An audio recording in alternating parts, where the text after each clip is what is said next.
everyone, how are you doing? And we're here talking to Colin Martin from the podcast, HORRORific Podcast. How are you doing?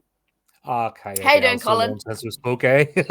Oh, yeah, I know. Such a long time. Yeah, so if anybody knows what we do, Colin and I, we review horror movies on his podcast probably every couple of weeks now. And we've been collabing for, oh, God. Best part of 3 years at least. 3 or 4 years, just about, yeah, which has been really, really awesome. And yeah, welcome. This is going to be different, isn't it? Yeah, nice to be in your house for a change. Yes, I know, right? We've kind of swapped positions here, but it's there. So I thought we'd just have a chat with Colin and see what he's been up to, what he's getting up to in the future and all that sort of stuff. So yeah, welcome to my little weenie channel. Colin, your channel's doing brilliantly. You are flying. I'm kind of getting there. Yeah, I've noticed a few more subs coming and coming on to the show. So that's been quite a journey. Yeah, it's been a few years in the making. You've built your own flavor. You've got your own network. You've got people coming to you. You know what I mean? That's the lifeblood. Yes, you're right. Everything else falls into place, but it's having that group of collaborators and people getting involved and wanting to come on. You know what I mean? That's the main thing, and you're doing it. You're absolutely smashing it, and I couldn't be happier for you. Oh, thank you. And I have to say, if it wasn't for you and your podcast, I would not have even done any of this. So I think of you not as just a friend, but a mentor as well. You've had to help me. Oh, well, you've had to help me navigate through a few things as well that I haven't got a clue about. So that's been really awesome.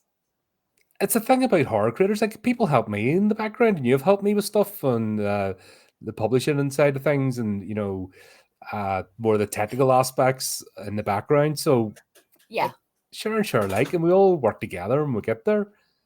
Yeah, no, it's great. That's what I love about the horror world. The community spirit is just freaking amazing. I mean, you can tell when there's somebody who's got an agenda as such, but mostly, I mean, everybody's just so supportive of each other.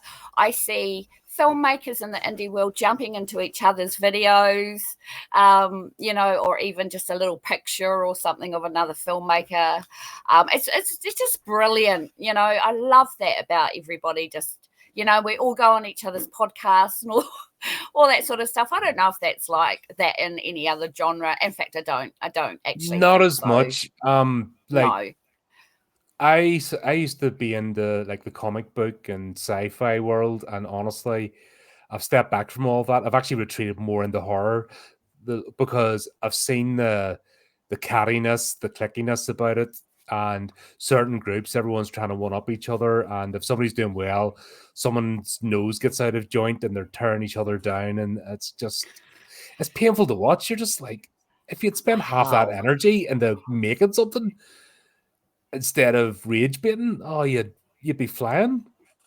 Yeah. Oh no, that's just terrible. I mean, we see it in the writing world too, don't we? In the writing groups and all massively. That sort of stuff. It's very nasty, competitive, and but even not though it's as much in the horror genre again. Like, if you see generic writing groups, oh my god, they are ripping each other's throats out. Oh, yeah. But it's dialed down. There's still a little bit of it, but it's massively dialed down compared to any other genre, which is why I still love horror, and I think I always will, as long as it keeps the same ethos. Yep. Yeah, definitely. Yeah. So what got you started into podcasting? I mean, because your channel has nearly got 1,000 members, hopefully by September, touch wood. That'd be lovely to have it for the birthday stream. Wouldn't it just be amazing? And I really do think you will definitely get there by September. But I mean, how long's HORRORific Podcast been going for now? Well, this September will be the 5th year of the Horrific Podcast. It'll be the 5th birthday. Yeah. And before then, you were doing another podcast, Yeah, weren't I you? got into that 2013. So um it was radio players, so it was called the Satanic Player Society.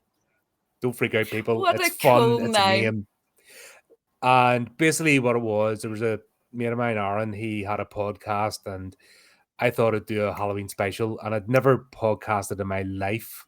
And what I thought I'd do is I'd get a group of people together and just do a radio play. So we found a radio play. It was the Shadow People, one of like 1950s, the old style radio plays, and just Yep. got, I think there were 6 of us, and people did the voice acting. I did the production, did a part, and oh my god, it was rough, it was raw, it was first time out. I knew nothing about sound leveling or cleaning up audio or any of that. It was literally my first foray into it. That was Halloween, I think it was Halloween 2013. Wow. But it lit up something inside me. Do you know when you like, it wasn't perfect, but it started something. Yes, And I know. And sure enough, that's how I took off. And then I thought, oh, we'll do another one. Oh, we'll do another one. And then it was the traveling sideshow of the macabre. So the idea was it was a traveling troupe of performers that went on people's podcasts and did like a guest performance. Wow. So this is before video podcasting was a thing, obviously, because Right. the idea, believe it or not, the idea of going live and doing this is quite new. This is like less than 10 years old. Wow. Wow. And it's hard to imagine. It feels like we've been doing this forever, but this side of things is still quite new. The idea of streaming and the tools that have come aboard was actually quite involved, but progressed. It was a victim of its own success. It was one of those things that more and more people were getting involved, but there was too many working parts. So over the period of 7 years, there was only like 26 main episodes of the narrated fiction, the radio plays. Right. And then there was a couple of side segments and interview segments that did, but generally it was just people were having hissy fits and divas, and everyone wanted to be FOMO, wanted to be involved, but then they weren't getting their parts done in time, and then it just messed up the whole production. If that makes sense, because if you're waiting on one person to send their audio files in, and then you've no room for changes or anything. So somebody might deliver a line that mightn't fit, when somebody else delivers there, and then you have to try and figure it out. So it just became just unwieldy. And then Cameron and I decided, you know what? I think this has run its course. There's a few fallouts and stuff in that there. So Cameron and I had a chat and was like, do you know what? Let's strip it all down. Let's be really simple and go back to the narrated fiction, but we'll just make it us. We'll just have the one narrator. We'll just, really strip it down again. Yep. And yeah, that was the birth of the HORRORific Podcast. Wow. Yeah, because that's how we started collabing, wasn't it? You started narrating some of my stories. Yeah. You were one of you were in like within the first year or something, it was very early on. You got involved. Was it Searching for Lucy? Lucy, I think it was Lucy, or One Lost Soul. I think it might have been one of those two. Yeah, one of those two. I think it was. Got some notes. No, that's okay. No, that's you've done loads. There's been loads of your stories on. Yes, exactly. Yeah. So yeah, it would have to go back and have a look. Yep. But yeah, there were quite a few. Yeah, and then I think what happened was we started getting into reviews. Well, I invited you on for an interview. Remember, I started to do the interview segment. Yes, and you did. And I remember a certain person saying to me, "Oh no, I could never do that. Oh, I couldn't go on camera. Oh, I could. Oh, that's too intimidating." I'm like, "You can do it. It's not. What do you think I'm going to do? Like, I'm not out to stitch anybody up. I always make that clear. Anybody, it's like I'm not a stitch up artist. I'm not about gotchas. No, you're not. Clickbait. It's just having a conversation. No. Yeah. I guess some people. I mean, it's like you're used to it, obviously, and other people are just like, oh no, I'm in front of a camera. How many people are going to be watching? And oh my god, you guys are lucky. You don't have to put makeup on and do your hair and I've put makeup on for a few podcasts. Yes, you have. That was a wicked one, actually. Our Halloween stream. That was amazing. And we did Halloween, Rob Zombie's Halloween, wasn't it? No, Yep. not Rob Zombies. Was it Rob Zombies? Oh, God. No, it was Halloween 3. Oh, it was Halloween 3, that's right. The one that made it. Proper mascara and stuff. You know, I went for it. I know. Lipstick and everything. I go back and have a look sometimes and I can see us and it's like, oh my God, twits. But you know what, though? Life is about having fun, isn't it? It is, yes, especially with you and Chris and your his crazy theories and your crazy little tinfoil hats. It's brilliant. Honestly, so I know that, right? That's the point, isn't it? I mean, you come on, you have fun, you just chat, forget about the fact that it's recording. Who cares about that, you know? And we just get on it and just get through whatever we're doing. Or I've seen you've been interviewing quite a lot of authors lately on your channel, which has been really cool. You've got back into that again.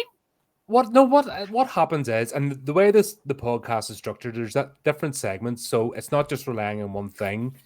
So you'll find that there'll be peaks and troughs. Like I might do a lot of gaming at one point, but then I get burnt out. I'm not a gamer, but I just get interested for a while. So that those segments will pick up. I'm not relying on authors for the podcast. So when authors want to come on board, they do. It's the same as I'm starting to, the narrated fiction, horrific tales. There's been an interest sparked in that. And I think it's maybe because of the anthologies going out that I've started getting authors, initially they're sending me in for arc reads. And I'm like, I don't do that because I don't have time. I'm just honest with them. But here's what you, because I can at least do that for you, or I can bring you on and talk. So that, that kind of works out, but it's peaks and troughs. You'll get, I'll get a run, and I might have somebody on every week, or I'll have nobody for ages. But I think I'm lucky the way the podcast is structured, especially with the, like you're part of the team, and we are on every 2 weeks, and Chris is on every 2 weeks, and Cameron's on every 3 weeks, Steve's on every 2 weeks, and Flea's on every 2 weeks. So it sort of keeps the thing going. And then we can got in and out. So I've got the freedom. I've got the regular streams, if that makes sense, that we all have our little things. You have enough space that you're not getting burnt out over committing. I get to not have a variety of people, and perspectives, because it's that's the worst thing, is become an island, and just have yes men around you, and just the one thought. The way you progress in life is to have different thoughts and ideas and views and perspectives and things. And that's what I love about the podcast, the way it's grown. I've got my team, a small team, people that understand what I'm about, and we'll work together. And it's just about, once again, it would just, if it wasn't for the fact we're streaming, we'd just be hanging out, wouldn't we? It's the same as being in a coffee shop or a pub and talking about a movie. That's the sort of vibe I've tried to create. Yeah, and you have created it that way. Absolutely. And I love the way that you make people feel really relaxed. See, I've been on other podcasts and it's not so relaxed. Whereas, when we're talking to you, I mean, you really do make people feel really relaxed. You make, and you also give the person enough time to say their own spiels and stuff, and you don't interrupt, and you do really good things like that. And I think that's why your channel's growing as well, because you do lots of stuff. You do reviews, you do your gaming, you have authors come on, and now you have got your own publishing company. Yeah, that was something I've been playing about. Yes. It seems to have really taken off from the second one. So there's 2 anthologies out at the moment, Horrific Tales. First one's Hauntings, the second one's Cryptids. I think I rushed the first one just to get it out to prove it was the genuine article, because I've seen so many shysters out there that mess authors about and take their work and maybe use it and don't pay them, or don't feature it, or do some shenanigans. And I've heard so many stories, and that sort of informed decision. I want to be part of the solution, not the problem. It's all right to sit and navel gaze and say, oh, this is terrible, that's terrible. But if you're not actively working towards making things better, then shut up. That's my sort of thing about it. First thing's to lead by example as well. Hence why I always make sure I write a story as well, because I'll not ask anybody to do anything I won't do myself. Yes, It's not yes, about yes. ego or anything. It's just, it's one thing No, that's bred into me about leadership is that you lead from the front. You don't hide behind folks. You step up. yeah, that's a But good yeah, ethos to have. I think the second anthology is what that's really cemented it now, and there's a buzz about it. I really felt the buzz about the second one, and obviously the Wow. submissions are out for the third one. They've got 6 now or 7, Wow. submissions. Yeah, that's And the and submission people have isn't and closing new till authors as July. well. It's not just Wow, that's awesome. so that's great. It just shows it's got out there, and I think the longer it goes on and starts to gain traction, then uh, it'll become its own thing, and I'm really excited. There's another project I was actually before I went on here, I was doing a wee bit of work on, and it's starting to look really good, but Yay. not yet. Yes, not yet. No, but that's brilliant. I mean, you've got these 2 anthologies, and you've actually written books and published them, right? Yeah, yeah. Yeah. Well, Do you want to an tell us a interview with bit about them? the Ringmaster's interview was the first one. That was off the old podcast. So basically, like I said, traveling sideshow of the macabre. It was circus themed. I was the ringmaster, did the presenting, and then people came on board, took on an avatar, and then they got Wow. introduced. So what I decided to do was write a story, use it loosely based. What if the characters were real? What was Yep. a sort of scenario? What was the purpose? And yeah, that. I still want to go back and relook over that. It was my first ever piece. Wow. And I think I got to have a look at that, didn't I? Was it Yeah, the yeah, Ringmaster? because I Yes. was That was looking at the other vision. brilliant. Yes. No, it was brilliant. I honestly couldn't see anything that needed to be changed, but it's your baby. So, I think but it's very simple. I think now I've progressed. It's always the same. It's like when I look past like my old episodes and stuff, because you've moved on, like, oh, I wouldn't do it like that anymore. I would do it like this because I've learned. It's the same with good. writing. You look back in your old work and you're like, oh yeah, I could maybe expand that out or do whatever. It's always that in the back of your head. Funny It enough, is. my second Tales of Horror and Madness. That's once again circus themed anthology of Wow. circus horror. It's all about stories either relating to the circus or the sideshow or something like that. Yep. A lot of fun putting that together, actually. Wow. That's really interesting. That's, So that's I what's like your themes. I like things being tied together. I don't just like random. that's what I was going to ask you. Yeah, because a lot of anthologies, they do have a theme. Some of them don't. Some of them are pretty broad, but you've chosen, like, for the first one, Hauntings. Mhm. And I guess you were expecting like 10 different stories, the same stories about a haunted house or whatever. And it didn't end up that way, which was No, brilliant. I was Yeah. really stoked. I just the energy, and I think that doesn't happen by accident. I think having built the reputation over 4 years at that point with the Yes. podcast, and I think something about, and that's what I try to explain to authors who don't want to come on and do these sort of things. It's like there is value in actually putting yourself out there rather than just being a name.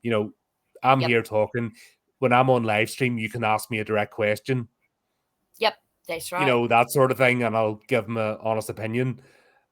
And that I think it's being that approachable to a point, that Yes.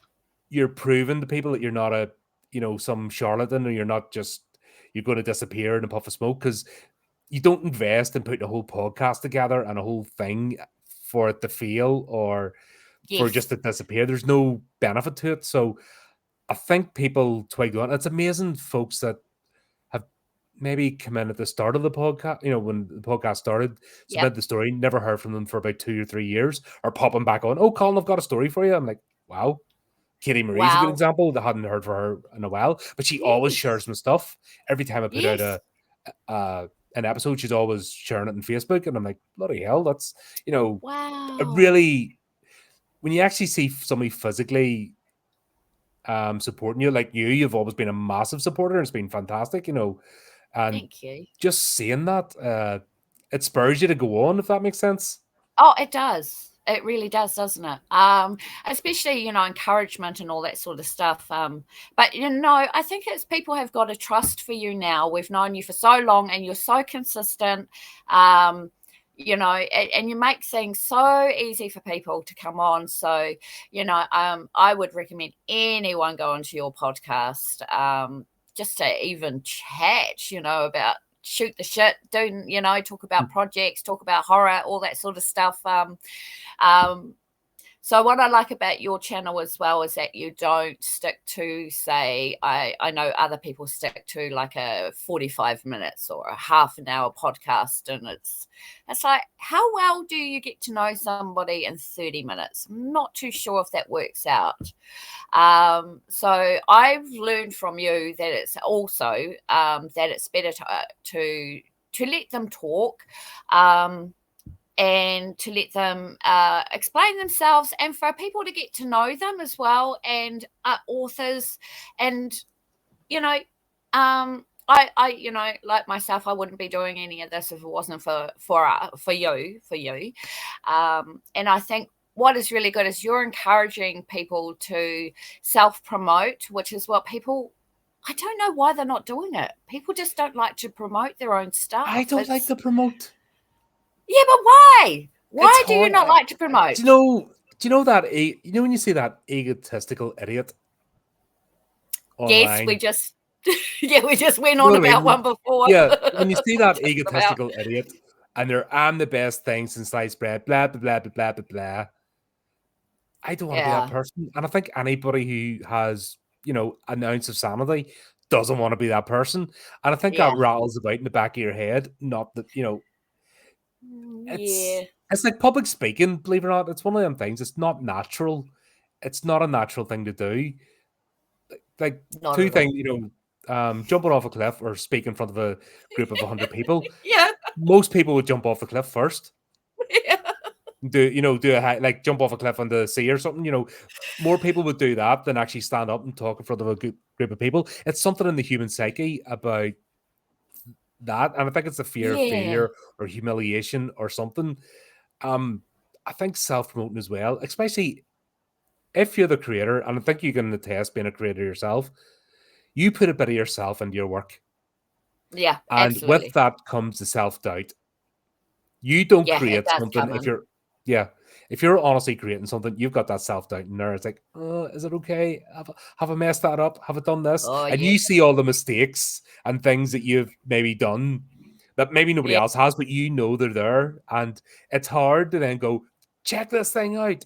Yes, I may have messed up the paragraph in page 27, but forget about that. But it's brilliant. But, I got the text alignment just wrong in the image in page 57, but it's perfect. That's the problem, I think, when your head's in the weeds of your creation.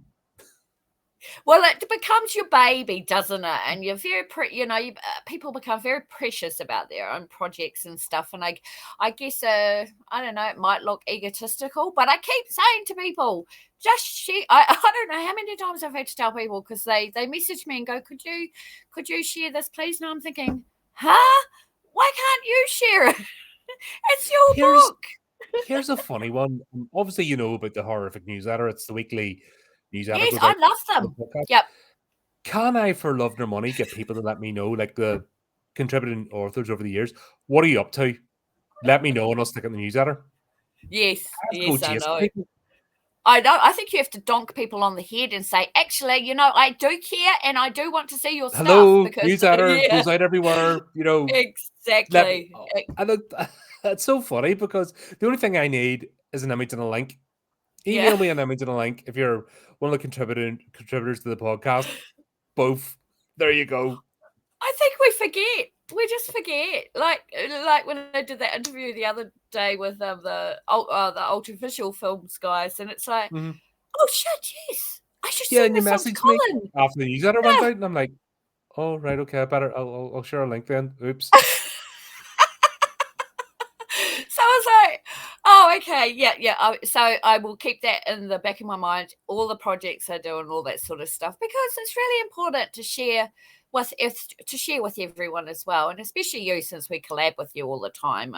I think, maybe people take, I've been pondering this, because we don't get paid for what we do. So it's and people have said to me, why do you do this? Why do you keep plodding along? You're not getting rich. You're not doing this. You're not going to work. And I'm like, but I'm building up, aren't I? I'm building up a profile, like an artist does. They don't sell their work straight away. They have to do free murals somewhere on the side of a council building or something to get recognized, and building a podcast, and then now you're building your publishing side of things.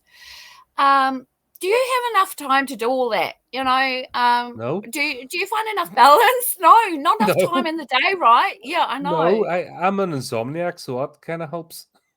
Oh no. I legit, Yeah. I get about 3 hours sleep a night. Wow, I couldn't do that. That's why I'm partly insane, because just Yeah. I just do not sleep. Oh my So God.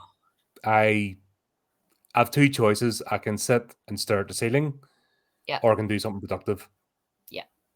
And it's the same. Yeah. I'm not the come home, sit in front of the TV and veg out type person. I never have been. No. I need to do something. I've always had somewhere to focus my energy, some hobby or interest, and it just happened to be podcasting became one, and then it just progressed. Yeah. Because you don't do anything either. It's even if you're a hobbyist, if you're taking your hobby seriously, what I mean, you start off as a basic, and then you progress and you get better, and you get more involved, and then you want to hone it and be the best it can be. Yeah. I think that's just a natural progression. But yeah, I've never been that sort of person that's veg out in front of the TV, and I might have contributed to some of my marriage's failing, but we'll not go into that. But I've never hid the fact that that's the sort of person I am, and I don't know any. It's funny that people have expected me to be that, and it's like, no. Even from a kid, Oh I never no. hung around street corners. I was either up hills or mountain climbing or involved in something, Right. gaming, tabletop warm gaming, Yeah. role playing games. There's always been something in my life because I've always had that desire to create, to put something together, even if it's like little figures and glue them and paint them and silly Yeah. things like that. That it's still, I'm doing something. Yep. Yep. I know the feeling. Because insomnia is it's not a joke. Insomnia. I've got total insomnia. So I have to take medication to get to sleep every night, unfortunately. It's not a joke. And that's why I like to balance things out. I know you've got a couple of birds, so that must help as well. Like when I you're need my so, birdie time every day.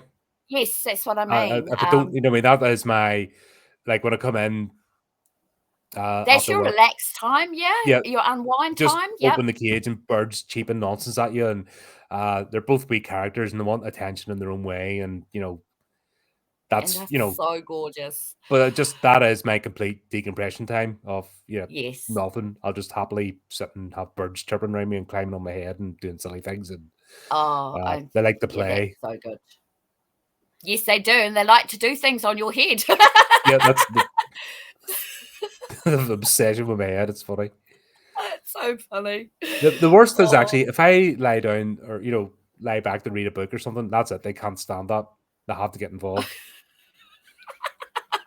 I don't get to take much video of that, but it's like if I'm there with a Yeah, book, that's it. They're straight over. What are you doing? Pack, pack, pack. yeah. Sounds like my cats. Oh my goodness, they're terrible. Yeah, so it's good to have a bit of a balance. Yeah, right. So, so, um, so you've got another book coming out, but you're also doing other projects as well, aren't you? On the side, like other books, like my anthology is going to be coming out sometime this year as well. Once I get my butt into gear and we get some other stuff done. But so you're taking on another couple of books this year from other authors. You've also got Hauntings, Cryptids, and the Serial third book Killers is is Serial currently in Killers. the process. Yep. Yes. And your deadline for that is July, isn't it? Was Yeah, it 30th, July? end of June, 30th of June. Yeah, end of June. Okay. And then that one will be coming out. I love what you're doing with the books. They all look the same. However, they have different pictures on them, different colors. And this is going to be the series that's going to keep continuing, isn't it? Like, Yep. So of yeah, the first, believe it or not, of the first 10 volumes penned out what the themes are and sort of, but wow. obviously I don't want to dump it all at once because I don't want to be bombarded with stories like, oh, here's one for this one, that, obviously I Yeah. want a gradual release Yeah. schedule and just in case Oh, things and you've got change. to also remember that the authors, like we get a bit stressed out if you say, if somebody's saying we've got an anthology that's due, we're in the middle of writing one, and then somebody says, oh, we're going to do another one. It's like, then I've got two stories going on in my head, Yeah. and I'm trying not to think about Onric monsters or whatever, or Lovecraft or whatever. I'm trying not to think about that. I'm trying to focus on this one, and it gets a bit when an idea is formulating for me, I'll spend days and days thinking of a concept in my mind, and I'd be like, oh, that's a good idea. So I'll go and write that down, and then it's like, oh no, that's another good idea. And then I've got like 10 different ideas for the same anthology. So I'm really interested in how do you pick which stories are suitable for your book, for your anthologies? So it's when I read 3 stories, I've sort of got it. It's either 3 or 4 stories. I know what the sort of vibe is. I've sort of Okay. got an idea in my head, that obviously I want them different, but I want them tied together. It's 3 or 4 stories in. It's like, okay, I know what's fitting, and I know what I'm looking Yes. for, and then I know what importantly is not going to fit. I think that's a big thing, and that's been the hardest part of this is Right. understanding something that doesn't fit. You're not taking it for the sake of it, and actually telling people no, which you don't Yes. want to do, but at the same time, there's Yeah. only so much space. These Yes. things aren't cheap to put together. You know what I mean? No. No. I Um, won't even ask you the cost, because I mean, I don't want to know. But oh my goodness. but I've You researched and know, all like remunerations. I've researched and want to make it fair, yeah. but obviously not Which break you the have. bank either. Yeah, But yeah, I try to exactly. do. So there's all that, but then there's also the other costs like the ISBN numbers. You're submitting the Yes. library. You have to submit the books to the British Library over here, and there's all sorts of stuff. Wow. Goes involved before the first one actually goes out. Where was I going? Wicked. Yeah, so 3 or 4 stories in, I kind of get the idea of what the sort of the feeling is. The feeling is, yeah. It's hard to quantify. There's no.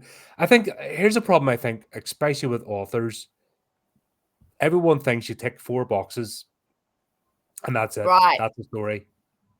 And a lot of people have noticed, especially in the online writing communities, but because people try, and that's always been the biggest grift of time, are people selling courses. I went to one of those marketing things, and God, talk about being in the swimming pool with sharks. You could just feel it, and you could see Oh. people. Oh, it's bad. The Mm. selling courses to make you rich. Everyone has this idea. You just do this, that, and the other, and that's it. You're instant successful. If that was the case, everybody would be successful. There's this thing called the X factor. Yeah. It's not quantifiable. It's that feeling of this is good, or I'm enjoying this, or this is a good vibe, and you cannot manufacture that. No. This is No, you where the can't. big corporate sludge machines like Hollywood and Amazon and Yep. Netflix, they fail because they think they can just press 3 buttons and sure they've turned the audience off. They've near broken cinema. Yeah. And the actual where people used to enjoy going out, it was an experience. Now it's a hassle because they've went, oh, here you go. Here's your fast food meal. It's the same burger, it's the same fries, the same drink, but we've painted the box different color. You don't eat that every night of the week. It's not fulfilling. And I think that's No. the same with art. Yep. Yep. Absolutely, I agree. There's a reason why an artist speaks to you, isn't there? it doesn't matter what the medium is, whether they're film, writing, drawing. There's a reason why an individual artist calls to you and maybe not someone else, but that's fine Mm, as well. That's perfectly fine. But there's too many people now trying to be all things to all people. yeah. And I've seen it with writing. It's, oh, here's the, you'll do it in this format, you'll do this, you'll do that. Very mechanic, very um corporate driven, almost like a memo, as opposed to a living, breathing story. And something might have a Yes. certain, there's a thing called the author's voice. I'm sure Ian, because Yes. you're well into, giving writing tips and telling people that an author has their voice. The problem is when you mask it or stunt it with the corporate sludge or they put it in the shackles of format, here's the exact format that you'll do for this. You'll use size 12 Arial, 12 blah, one, blah, yeah. blah, double space. And it's like, well, what if it doesn't look good? Like Yes, I have exactly. broken those conventions with even in two anthologies because the page didn't look good. So I did the all right, you'll put somebody else's dialogue, you'll put the next line, and then it Yep. just goes over the page slightly and it doesn't look, when you read the whole thing, it's like, nah, Yes. it looks terrible. So I break the convention and put it in because it flows better. Same as paragraphs. When I read paragraphs, it's like it's a thought, it's a full thought, it's a mini part of a scene. So you gotta feel that. And do you know what? If it's someone's a bit longer than the other, so be it. Yes, It, yes. it doesn't mean you get away with writing gibberish. You don't get to do that. You have to Oh, no, have a no. coherent thought and you have to communicate it. But then people communicate in different ways, and there's people better communicating a certain way, and you shouldn't shy away from that. I'm concerned about this. Once again, the corporatization of the indie world. You can see that same thing happening, which happens in the mainstream because there's a lot of wannabes there. Mm, Some of the most frustrating interviews I've had are people that like, I want to be Hollywood. I want my thing in Hollywood. I want to, yes. be picked up by one of the big five publishers. And you're like, you're going against the whole ethos of being an independent creator. Is Yeah. that you shun that and you're trying to strive your own way.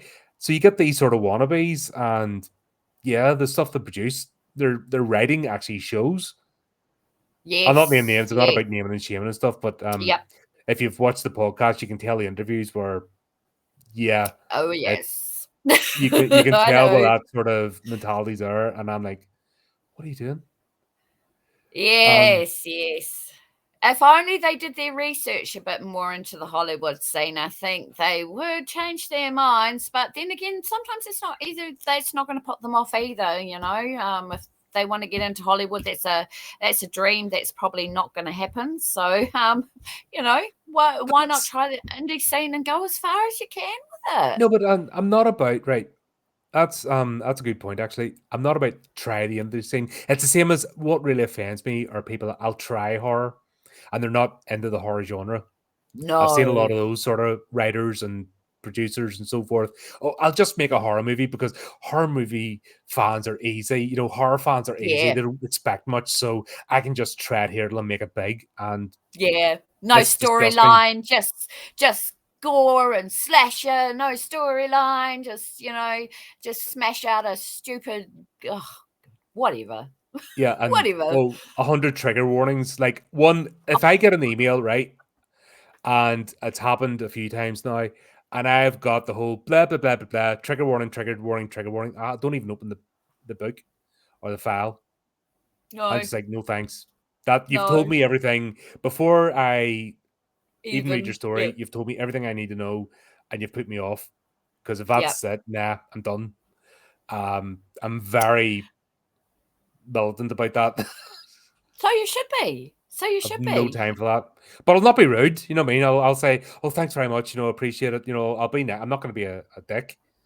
No, no, I don't no, see of the course point in not. that. That's their path, but you're not for me. If that's the sort of Yep. person you are, and you're all about virtue signaling and box ticking and just being there because horror is easy or horror fans are easy, they don't expect much. I have no interest in you.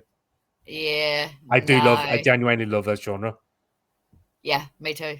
Yeah, absolutely. And it pisses me off when people try to we've talked about it heaps about diluting horror and Uh, I think people are starting to twig fucks on. me off. It fucks me off. I'm Yeah. sorry, but I just yeah, I'm so anti it. I didn't realize, when I started writing, I just wrote, I just write. Mhm. I just write. I think nothing more of it. I think of nobody else but my little self getting all those horror things out of my head and into paper. But then I started getting bandwagons jumping on board going, you can't say that because it goes against mental health people, and you can't say that. That's not politically correct. And it's like, fuck your politically correct bullshit. Who tells me what I'm supposed to be doing? I remember having to talk you off the ledge. Metaphorically speaking, you were going to give Yeah, up. These arseholes were in your head. yeah, The nice people. yeah, I know. I You was know so what I mean? confused. I was so confused. I was in a state of, I actually literally ended up in hospital for 3 weeks over all of this stuff, and I pulled my shit together. But yeah, the bandwagons, showcasing, Asian women and stuff. I'm not even a fucking Asian Like, woman. you look tokenized. That pissed me I off. was tokenized. I remember screenshotting that and going, Dale, what the hell's this? I know. I didn't even realize what I was doing. I And fell for it, hook, line, and sinker. I'm you know? like, what the fuck? There's 100 million reasons to interview Dale and talk to Dale. Yeah. 99 million of them being, you're awesome, Yeah. you're brilliant, you're creative, Well, thank you've you. got something to say. Yeah. Not that Right. 0.01%, fuck off. Yeah. I got Yeah. angry. People can come Yes. at me all they want, right? And do Yep. whatever, but you come over my mates, I get pissed. You're a I'm great just that sort friend. of person. You I come wish after you lived over here. you come after my team, We- I'm yeah, at you. that's right. Yep. Yep. No, you woke me up, which is really good, because I honestly did not know where I was going or what I was doing. And, it's when you're an aspiring author, because I wasn't really there at that stage where I felt like I was feeling like I was accomplishing something. And then those little things that I was doing, I thought they were actually going to help me. But in actual fact, it did the complete opposite. It made me question my writing techniques, my writing skills. It made me test, do I continue doing horror? Because it's I'm never going to get my work put on a notable book list with a certain group, because I use these terminologies that you guys say is not okay. And you know what? That's enough to stop people dead in their tracks, And I think it's really shocking. I could just imagine how many people out there now have given up on horror writing because of that. Because of that. Yeah, and that's part of the reason why I exist, is to be the antithesis of that. Yep. Yep. That's part of the reason, not consider myself some sort of champion or savior or anything, but I have a big enough personality, I've broad enough shoulders, and I don't give a Yes. shit. So Yes. I'm happy to lead the charge, but I want to do it in a positive way. There's no point sniping and bitching. You just become part of the problem. I want to be part of the solution. So therefore, Yep. if you're a horror creator, you're starting out, or you're established or whatever else, get involved. That's my thing. I'm happy to talk as long as you're respectful and you're not a complete idiot. Yep. More than happy to talk to anybody. Yep. Yep. And Definitely. together we can push back. Just go, right, you do your thing over there. If you want to be the mean girls, Yes. that trope, you want to be the mean girls and the cool gang, whatever, you crack on. We'll just do our own thing in our different Yep. parts, and we'll find fulfillment, because at the end of the day we find each other. People of a certain mind, Yes. a tribe will find each other. And I think all of you get what I'm about. Yes. You 100%. wouldn't put in the effort, you do. Do you know what I mean? Because you put a That's lot of right. work and effort helping me out, which is fantastic, and I'm still blown away every week and every time we've got streams, and you're always there. You're on point. You're You bring something to the you're table. safe. You're safe. You know what I mean? I think for me, I feel like you're a safe person to be around. There's other people that I found are not safe and don't have my well-being, into consideration, whereas you do care about the people that come onto your channel. You genuinely see it. I do never see you drifting off and not talking to the person or anything. I see you completely 100% committed, and that's why people are committing to you. That's because of who you are and what you've built. I've seen other podcasters who are just really random. I've seen some that are just like, I would not want to go on their channels. And then there's you that's safe. But you have a way of getting information out of people, but not in an interrogating sort of way. And I like that, because when I jump on your chats, when you're interviewing someone, I'm just like, oh, blah, blah, blah, blah, blah, blah, blah, because there's so many wonderful topics that are brought up. And I'm just like, oh, no, I want to know this now, and I want to know this. And I'm thinking, oh, God, I'm throwing you off track. I know I am. But, you I have some love tangents. Yes, I know you do. And I can't help myself. I have to ask these questions, and it's like, yeah, I know, tangents. We could stick to half an hour. Yeah. But, tangents are really quite good, because they make people think on the spot. And that's when you get the truth out of people. It's not a edited sort of, I'm going to ask you this, so you must have this correct answer, or anything like that. It's like, yeah, your channel is refreshing. You're refreshing.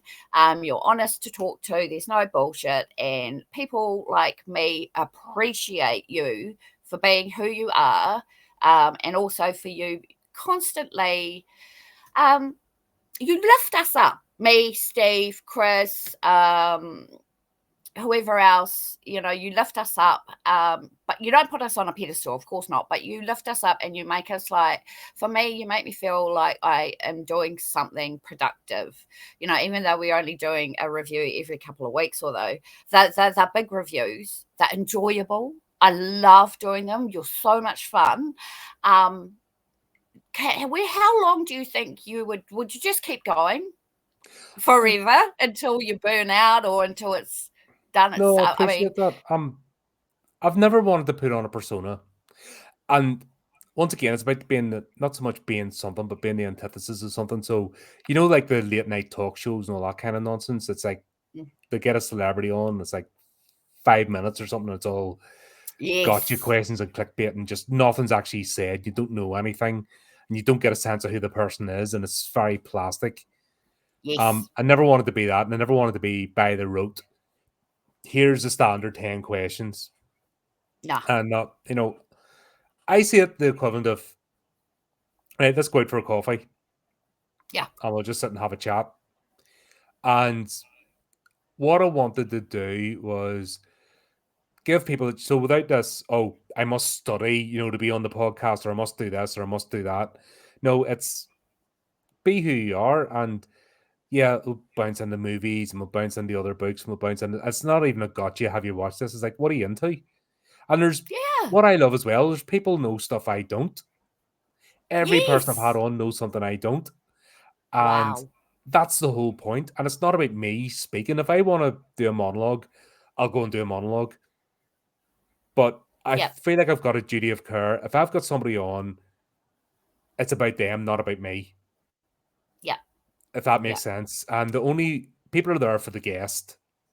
They yep, want to know about the guest. They want to hear the guest speak. They want and like it's just conversational. That's just what I yeah. want. And it you can't plan it. I take notes. Obviously, I Oh, have certain things. I'll research somebody. I'll learn about their work, what they've got out. I'll pick a few points. I'll obviously not be able to read or catch yes, up on everything, but at least I have some points, maybe a character here or there, and ask him just to give an insight, and then just let the conversation happen. yeah, And there's only ever been one interview that's been less than an hour. yeah. Wow. And that person came back late from work and stuff, and I think they were kind of feeling harassed, and Oh, there'd been a yeah. couple of false starts. But that's only ever been one, and even that That's was still incredible. pleasant. But it's And I think that's, let's be honest, when you sit and have a chat, you go out for a coffee, you don't just do 30 minutes and right, that's it. You know, No. you only do that if you're meeting somebody for lunch and you've known them for a while. You know, Yep. it's, Yep. and that's That's kind of right. the vibe. I don't know how long it's going to go. Like, I thought my Mm. last podcast was going to go forever, but I just reached the point of, it wasn't working anymore. I think when it doesn't work anymore, Yeah, but I don't see that's that happening with you. I see it getting better and better. I can never envision you losing subs. I can't envision you going backwards. I see you, especially with this publishing, publishing of these anthologies. I mean, that's just taken you in another direction, hasn't it? And it's still in line with what you're doing. it's It's not, not yeah, it's out not a of, complete yeah, departure. I'm trying to no, keep it not at together. all. I want the brand, the horrific brand, to grow, Yeah, yeah, and it's just it another will. avenue. And it's, once again, it's creating something. It's taking a concept, it's taking an idea, it's putting it into physical form. I think, for example, if I was just making Kindle books, I wouldn't bother. No.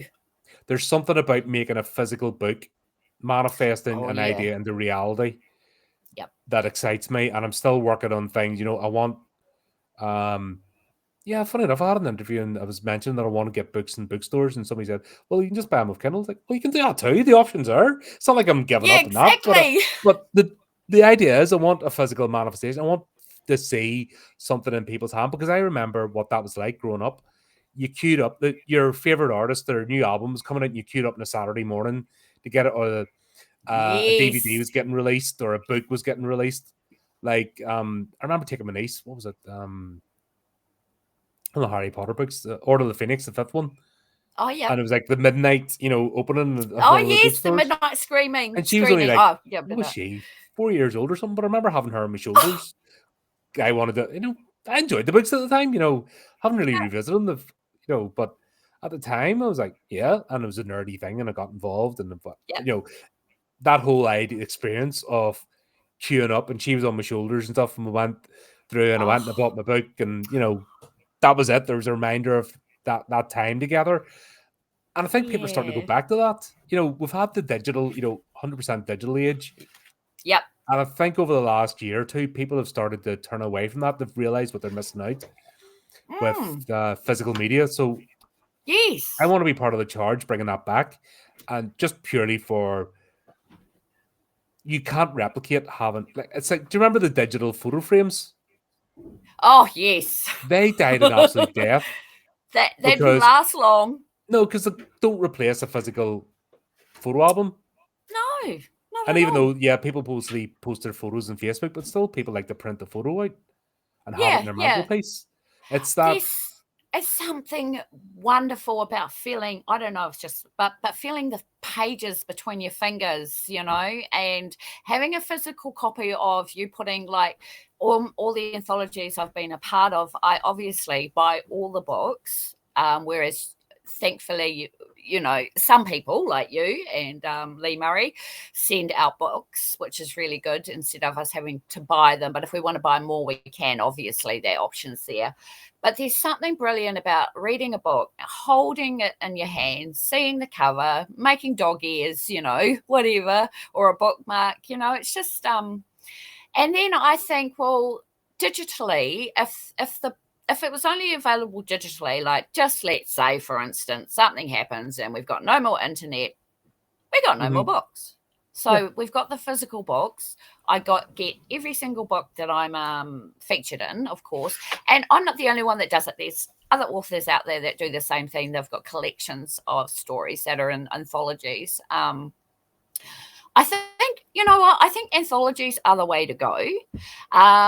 In my opinion, when you're starting out as an author, before you've even, if you can, and you can't have your book published straight away. You might have a novel there you're working on. But like I've said in my writing tips as well, that, anthologies is a really good thing to get into, because then you can get a sense of achievement. And I think that's definitely what your books are doing as well. So not only are you producing Kindle and physical books, you know, it's it's how am I trying to say this? Say for instance, the internet did go down. There's nothing we can there's nothing we can do about it. The Mhm. books, we need the books. You know, I mean, I've got bookshelves everywhere. I've got bookshelves full of books, and you know, I know people that throw books away and stuff like that. But what if the internet did go down? You know, so you need those physical books. And I like that you're bringing them back in because I really love what you do with them with the QR code. I've never seen that in any other anthology. And I think that's brilliant. And that QR code takes you straight to the author's profile, doesn't it, in their books Yeah, and all that sort of it stuff. was just a wee idea I had because you can do it in the Kindle. You can put the link in, and people click the Kindle or in their e-reader, and it takes them to the Yep. page. And I'm like, well, it's no point putting a web page in the bottom of a printed book. That doesn't work. And obviously, Yes. the QR codes, it's even better than the barcode. You don't have, it's. I think I liken it to. Do you know when we moved from copper telephone wire to fiber optic? Oh, yes. Oh, I yes, I liken it to that. do. Yeah. So when we went, obviously copper wire can only send sound signals and only pulse at so many rates, and that you can only get so much information. But once we moved to fiber optic and you can send light signals down, that changed the world. Oh, yeah. That's Yes. once the people twigged on the fiber optic cable and what basically the What pulses is? and the what you could send down it. I see the QR code being the same thing, the same transition. Yes. So from the barcode to this, oh, you have so many options, and you can play about with it, and you can make it different colors. You can put logos in the middle, and you can do all that. That's.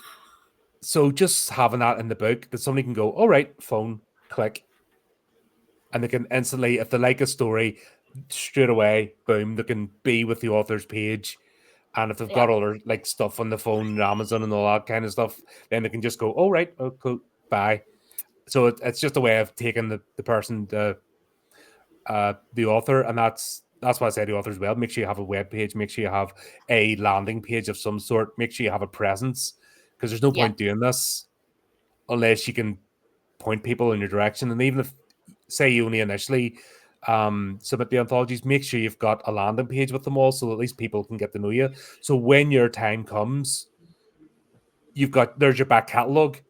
You know what I mean? You're not Yes. just coming out of nowhere. You're not an unknown. Your first ever Yes. uh, novel. Oh, here's my first solo. It's like being in the band and then you're doing your first solo album. Does that make sense? Yeah.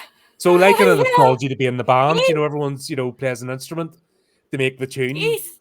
So, volume one's the paranormal tune. Volume two is the cryptids tune. Volume three is going to be the serial killers tune. Volume four is going to be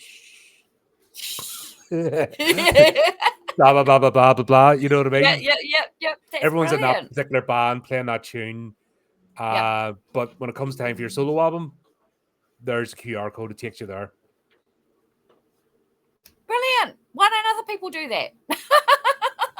Maybe they will. It's just, I don't yeah, know. well, clever. Bloody clever. I'm just No, you're onto it. I have a funny You, you're, background. It's yeah, I was just going to say, because I want, yeah, oh, you've done so much. I don't know if you want to talk about because I see parallels to some of the ways you are to my dad, who was in the army. He was in the 28th Māori Battalion. And I see that a lot in you as well. I was just wondering if maybe the army, or maybe you joined the army because you had that stringent in you, that type of personality, or did the army make you into this regimental sort of, you're relaxed and stuff, but you've also got a real high work ethic, and passion, and you help people. Is that part of your background, or is that part of your army training well, and all that stuff? Because that's I quite joined the important, cadets I when think. I joined the cadets when I was 13. So I was a Royal Marine cadet. Jeez. Did you say And 13? basically what it was a way to 13? 13? yeah, well, You cadets joined? are, it's a youth organization. It's not free service, okay. so you can be, you're not full on, but you still get to wear the kit. You still go and exercise. You learn to handle rifles. But then you meet the adults who have been there, and then that's you sort of get that in your head. You want to aspire to be that, if that makes sense. I didn't And even basically, know what that. it was a way to keep people, especially in Northern Ireland, during the time I grew up. Ah, It was a way to keep people off the street. So you either joined a legitimate organization or you put a woolly face on. That was it. And I'm lucky enough, my family, not getting into it, but basically my father's history was he was involved and he never wanted me involved. Very stringent right. about that. Yep. Okay. All So right. I'll not go into anymore. But basically, Yeah. But that's amazing. that was one thing. You're not getting involved in any of this, son. That was really hammered into me growing up. So every opportunity was afforded me. I was lucky because I've seen, well, there's a lot of people my age not around anymore. Just put it like that. Yeah. That I grew up with. They're no longer here. Double Sad. figures. Yeah. Jeez. So I was given every opportunity not to be on the streets. Yes, I was a weirdo anyway. I was always a weirdo. I never owned that. It took me a long time to own the fact that I was different anyway. I was built differently. But joining the cadets, for example, we went away to camps every weekend. There was always something on. Cool. So we're on the shooting range, we're out in exercise, blah, blah, blah, common concealment, doing flip's sake, I was in naval ships and stuff, minesweepers and that, got posted onto them for like a weekend. It was because we're learning the rigid raiders, so radios and all, I was doing all that kind of stuff at like 13, 14, young adult life. So yeah, look, but it became a massive part of my life. Now, that was another thing. My family didn't want me becoming a boy soldier, didn't want me joining up. Yeah. So they wanted me to go to college and stuff. Like I said, it was all about don't be, have options. So I joined as the reserves initially. Wow. So back then I was a territorial army, became the Army Reserve. But back then I was going through college, I joined the Army Reserves. So that was I was only just turned 18. Like, Jeez. Still wet behind the ears. It was funny because I remember going through basic. And everyone's like, "Oh, we're going out in the field now. Here's a mess." I'm sort of like, because I don't, that's all we did is we run about the fields and stuff. Now, fitness took a while. That was a bit of a culture shock because as a cadet, obviously you're not the wrong adult that comes out. Because I actually got invited back years later as an adult instructor. Wow. And I saw the people that wanted to do it for their ego because they never got to join up. They didn't do this, so they wanted to like shout at little kids. And none of my instructors were like that. None of the instructors I was under, were like that. They were all about, here, try this out. And there was some naughty stuff went on as well. Things we got to play with that we shouldn't have because it's Northern Ireland. I bet. Let's just say with a couple of serving police officers, and they'd like literally come off patrol into the, they'd be on patrol that night and they'd just step off patrol. Oh, here, lads. Now you get hung and drawn and quartered for that. There'd be tribunals. Yeah, exactly. I remember one of my first weekends. It was one of the Scottish regiments. Here, lads, you want to go out patrol? He jumped in the back of the van. Like, nobody took us outside the camp, only like, basically it was the countryside, they didn't take us in like Belfast or anything, but they took us out literally on patrol. We could have got bumped, but we were all sitting in the back going, "This is great." Oh my god. That's the sort of stuff that I think I learned about the irreverence towards authority, because there's authority and there's the yes sir, no sir, there's playing the game, and then there's like, yeah, we don't do that. Here's the real world. And I think that was instilled in me from a young age, and I've always been this square peg. And that's I think that's where, like, I've been in civil service, I've been in the corporate world. I stick out like a sore thumb. I just don't fit in there. No. And like I said, I started out in the reserves. That was a few years there, and then I went full time because I got called up the first time, basically, and that was it. Cat was out of the bag back home, and fucking knives in the back and stuff. My civvy employer. So I spoke to my boss and went, yeah. It was just generally, I was like, one of the drill nights, I'm like, oh, frick, this is doing my head in, blah, blah, blah, blah, blah. Here they've done this again, here's again, they're playing fucking ever since I came back first time, this is all happening. You want to go full time? We're looking for blah, blah, blah, looking for these people. Sure, boss, no bother. You know, that was it. That was just one conversation on a Thursday night, on a drill night. I was just ranting about my civvy job, going, they're freaking doing this to me, they're doing that, and I'm just going to quit. You know, and nobody quits the civil service. Like, that's the job for life. And I'm like, I'm about to walk out, and my head is done in. I've had enough of these. I'm gonna lamp somebody. You know, was that bad? You know, the sneakiness and I think that's why I'm completely the way I am, because I've encountered that sort of shit of people smiling to your face, putting a knife in your back, or trying every trick in the book. Because I'll step up to anybody. You know, somebody wants to fight me, I'll step up, even if I'm going to get hammered. I'm always going to be there because I'm not going to shy away. Avoid conflict if I can, but I'm not somebody you want to fight. But if you have to defend yourself, if I have to, I'm going full tilt. You know, you better be prepared. Yeah. And I've a track record of proving that, so I'm not just not being tough guy. Oh no! Well, you kind of. Have what was that? A promotion? Oh god, this was amazing. So one of the promotion courses, we were out, a bunch of us in Grantham. It's a town in England, and we're sitting. We've been out for the night. We're sitting in the fish and chip shop, and I'm sitting eating, you know, chicken and chips or something on the bench. I look across and I see one of my mates. He's sitting down. And his hands are up like that, and 3 people advancing towards him. I'm just like, and you know what it is? You got a few beers, and like, that's my mate. They're starting my mate. I'm just, before I knew it, I was over there and I knocked all 3 of them out. Just came in from the side. They weren't expecting me. Right.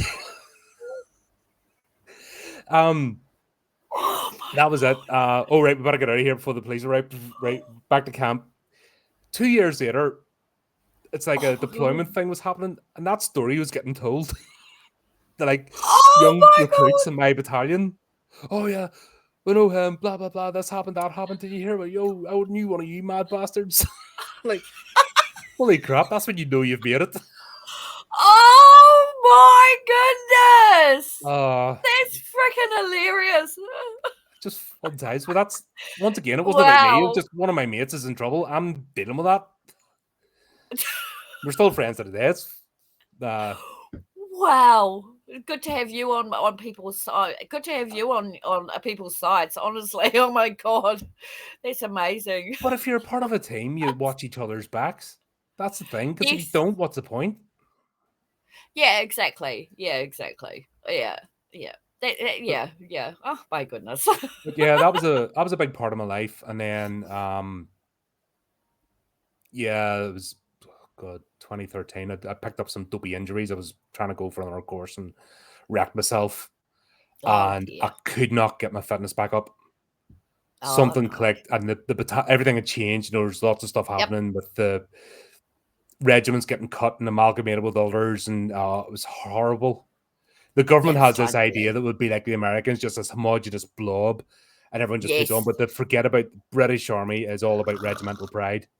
Yeah. Oh, absolutely. It's the driving force before everything else. You do it for the regiment first. Yeah. It's like Queen Country Regiment, no, but it's Regiment Queen Country, really. Yeah. Queen Country now, but you know what I mean? It's that thing that makes you a coherent unit. It's that thing that makes you push beyond boundaries. It's that thing that makes you, when you're up against the wall, you step up because you don't want to let your cap badge down. Yeah. And that's you're something a team player. Once again, you can't replicate that either. That is something that's you either get it or you don't. Yeah. Yeah, 100%. Yeah. And that's what you're doing with your podcast. Yeah, it's just that. That's that mentality. Yeah, exactly. And I think that's bloody brilliant. That's amazing. Yeah, no, that's set you on a different pathway. That's really interesting. Yeah. I like to learn about people's. Yes. I like to see their development. I like to see how people develop from where they've come from into a different sort of lifestyle sort of thing, you know, making a difference for yourself in your life and making it better. And you've definitely done that. You've had you've had some trolls as well. I know that I've had some trolls as well. And I really, really like the way you deal with them. I wish I'd done that at the start. At this first year, the podcast was horrendous. And from writing groups, I had people DM me and stuff. Like, Yes. all I was doing, like, here's a story, check this author out. You dickhead, what are you doing in the author's shit? Blah, blah, blah. DMing me this, and I'm like, are you mental? But once again, That's you're nuts. starting out. I hadn't got quite the live thing happening yet, or making my Yes. own videos. So I never thought about keeping them. I just deleted and blocked. Right. Yep. And I don't know, something just made me think, do you know what? Fuck it. Monetize your haters. If somebody's going to act like a Muppet, well, they're going to get spread, stuff it. I'll do Yeah. I'll They do a don't news article realize. about them. I'll do a segment. I'll just roast them. The Yeah. difference is I'm not hiding behind an avatar. Yes, exactly. Exactly. It's great to be brave when you go behind an avatar that's not Yes. even your face. Yes, I know. Or Yeah. God, Definitely. Facebook's the worst platform for that. Some of the bitchiest people you ever meet. Like And they go anonymous too. Some of them as well. Oh yeah, the Anonymous. fake profiles, you can tell straight away. Yeah, absolutely. Yeah. Crappy. Yeah. The social networking side of things, hasn't been I don't know, up and down, I suppose. For me, it's been a bit, I've had some bad reviews and I've had some good ones, but you seem to be quite consistent. You're always putting out reviews, scheduling them and all that sort of stuff. So you've got reviews coming out every day or so? Or I'll go for about 2-3 times a week. 2 or 3 times a week, yeah. But Which is sometimes it could be every day. Sometimes I might have a break. It just depends. Like sometimes I've got a busy week and then a less busy week. But then that gives me a chance to either, like, I've been working on stuff behind the scenes, put it in the merchandise range and stuff. You know what I mean? That was like 2 full days of just head down working on that. I love your merch. And the Mothman merch is just incredible. That's the Mothman, isn't it? Yeah, it's a Mothman, yeah. Yeah, it is, yeah. I sometimes can't tell between Mothman and, what's the other one? Oh, God. It's gone out of my brain. There's another one there. Not a Skinwalker, something else like that anyway. Wendigo. It kind of reminds me of a Wendigo. Yeah, the Wendigo's more the one with antlers. That's right. Yeah, it's like a deer's head, almost like a skull, and human body. It's weird, yeah. So, but that was. I was looking at the two in the Mothman. The Mothman made more. It just looked better for a t-shirt. And it did, yeah. They look wonderful. I mean, so I don't know how I'll put that merch stuff in. Anyway, I'll connect it. I'll put it in the description somehow. Because it's on the channel anyway. If you go to the channel, it's all there's community posts and all sorts. Yes, there is. That's right. Every video description has a link to the merch store as well as everything else.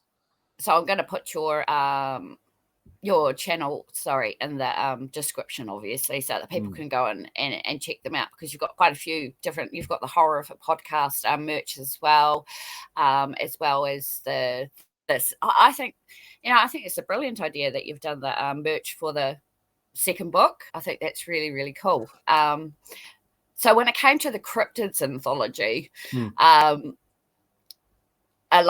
obviously I've read it and it's freaking fantastic. We've got so many different cryptids, and some people don't know what a cryptid is. So a cryptid is just a uncategorized, unscientifically categorized creature, mythology, would you say? It's a blur between pseudoscience or just hasn't been just caught yet. It's one of them sort of, is it an urban legend? Is it a creature of folklore, or does it actually exist because reasons, and that's the argument. So there's a lot you can do there, but it's mainly local folklore. Everyone's tied to the locality, and once again, this is why I'm against this homogenization, this stupidity of every city in the world must be exactly the same people, everyone must sound the same, talk the same. I don't like the fact that the English language is being overwritten with Dumyankistani. That really winds me up. That fucks me off. I'm sorry. Because they can't cope. other people having more nuance or not. That, you know, I mean, everyone must sound like it from bloody Southern California across the world. It's like, piss off with that.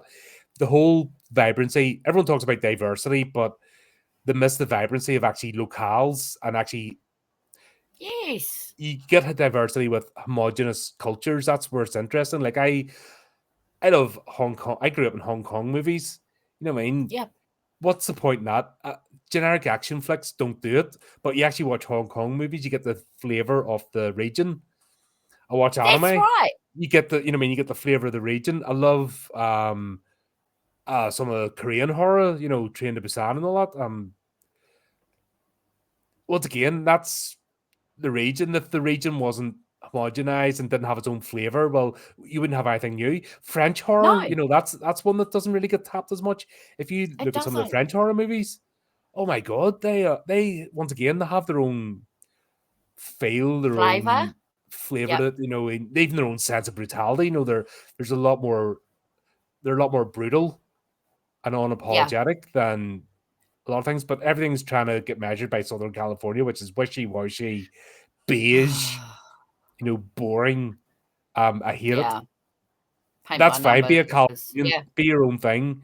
But the fact that weak people, because they don't have enough strength of character to be themselves, look to jump on a bandwagon or, oh, there's twinkly lights over there. I want to be like that. And all they become is plastic and just nothing. Yes. Yeah, I don't want to be Yeah. that. And that was the thing about the cryptids. People were bringing all sorts of stories from all over the place. And Yes. I really loved it. I was just, once again, I was lucky this time around because, yeah, I didn't have the, yeah, sorry, a couple obviously I had to say no to, but I got such a range of stories and locales and flavors, but they fit together once again. I got the They feeling for the book do. and I was really happy with it. Yes, and what I love at the end of your book is how you describe, you explain some of the cryptids that are in the book. Say, the Well, I'll do them Taniwha all. that It's I all the wrote about. cryptids that are in the Yeah, book yeah, because all of that's them. why I asked everyone when they submitted, tell me the cryptid you're actually talking about, Yeah, because that was my plan. Was this once again? I don't want to be a replication of Hauntings. You know what I mean? I want no, this to have its own flavor. So yes, having the and it little did little work. appendix with all the monsters, you know, Yeah, that was the way of making this yes. book different.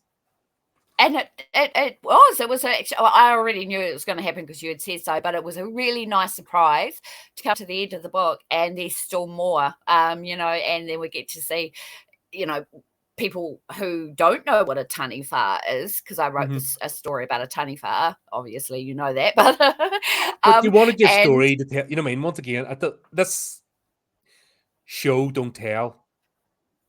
So you tell the yes, captivating story. You tell it in the, and yours was from a personal point of view character who had dealt with loss, and then that was the story. It just happened to be the Tanafa was involved, but don't the Tanafa. You know, you don't have to spell it out.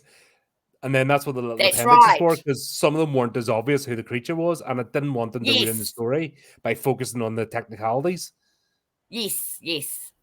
That's why it worked. What you did at the end is, I don't know why I thought you obviously put so much commitment into these because, they've come out looking wonderful. The stories are awesome. Oh my gosh, I can't even pick a favorite. Obviously, It's mine's not hard, my isn't it? favorite. It is, yeah. And I've actually wanted to review the last, the Hauntings and the Cryptids anthology, but I'm just like, wow, I don't know how I would even do that, because it's like there's so many different stories. So I mean, I will do it eventually. God, I'm so busy sometimes. That's it, I just isn't it? It's like there's so much you want to do, and that's the problem um when you're in the zone and you're doing things. You've when always you're got in the new zone ideas. You've always things you fizzing, want to do. yeah, Never enough time. yeah, never enough time in the day, honestly. And then I think, am I taking on too much? And it's like, no, actually, I'm not, because it's spaced out really, really well. I think, so I don't know, but I'm looking forward to seeing the serial killer one. Oh my goodness, really, really excited to see that one. So yeah, I can't wait for that to come out. But so we get into talking. Most of our films that you and I review are Hollywood ones, right? Well, Yes no, I and know. no. We do a Yes and range. no. We do a range, but and I don't. You had said to me once that there's an opportunity there for independence to be recognised in Hollywood eventually, and I think that time's just about here. I think it's going to happen. I might have changed my right. I'm not interested in being recognized by Hollywood, or I don't think independent creators should worry about it. They're a No, nothing. that's not. Yeah, no, that's what I meant was like. So I'm not going to talk politics, but there's one thing I have seen in there, and that's got to do with tariffs and stuff about filmmaking over in America. That's actually a scary prospect, isn't it? No, I welcome it. I Because welcome I'll it. give an example. In the UK, Pinewood Studios, all they do are Hollywood stuff because Hollywood gets a tax break. Pinewood. What happened to Right. British filmmaking? Like Steve and I review Yes. Hammer Horror. Yeah. And such a massive, it was a massive studio and there's as many misses as hits. Yep. But you could see even in the 60s falling into the formula. Oh, we need an American. Oh, we need an American. We need to set in America. Yes. We need, and once again, lost its flavor. I would like to see Hollywood disappear from UK cinemas, and if it means Pinewood Studio closes, so be it. If it means instead of Pinewood Studios, there's 5 other smaller studios doing small to medium budget movies, but we're getting them in their local. Like they're 28 years later. Look at the buzz for that. Look at the buzz for that what? movie, and that's what movie? Sorry. 28 years later. Oh yes. Oh Look my at the buzz for god. that. Yeah. Right, and that's not Hollywood. That's Alex Garland. Is it Alex Garland? No, it's not Alex. Oh my god, I can't forget I'm an idiot. Sorry, I forgot the director's name. I have too. Oh god. Garfield, isn't it? That's one of my favourite zombie movies. It's great. It was good. Danny Boyle. Oh right, Danny Boyle. Yeah, flip's sake. And the main actor, he's oh god, his name's gone out of my head. Oh well, the first one was Cillian Murphy for the first one. God, it was.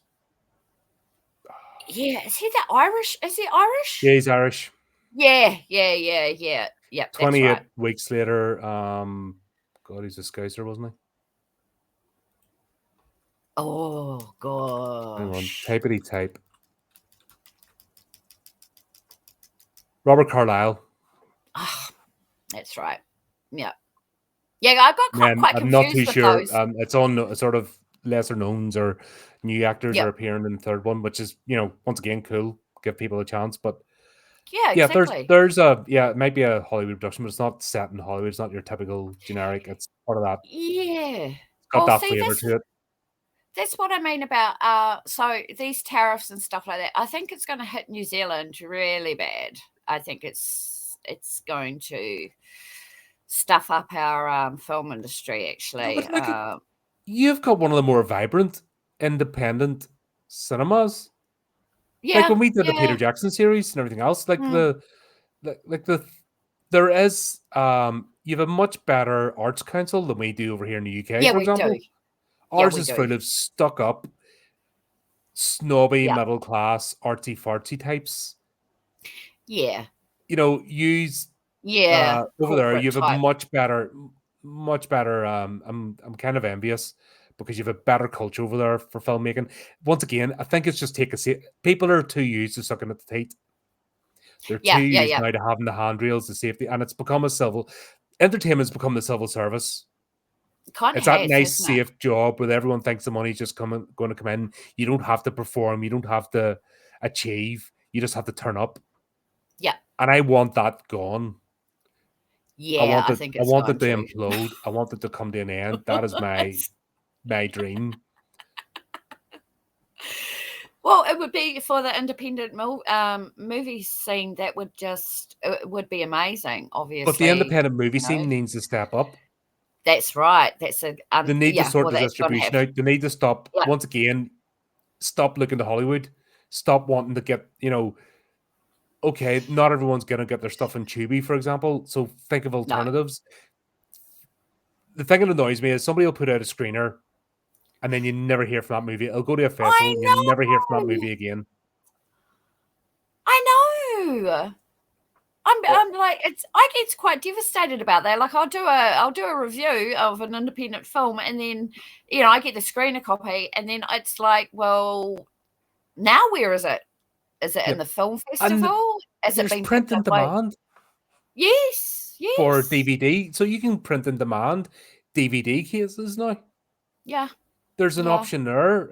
So there's the technologies are there's a way to get it into people's hands. You don't have to sit and have a warehouse yeah. full of stock anymore. That's type No, of that's on its way out. The idea of mass producing and especially for more niche things yeah, is out the window. The whole print and demand, that's the way forward. And there's so many options out there that you don't have to have a warehouse absolutely. full of stock worrying about whether you're going to sell or not.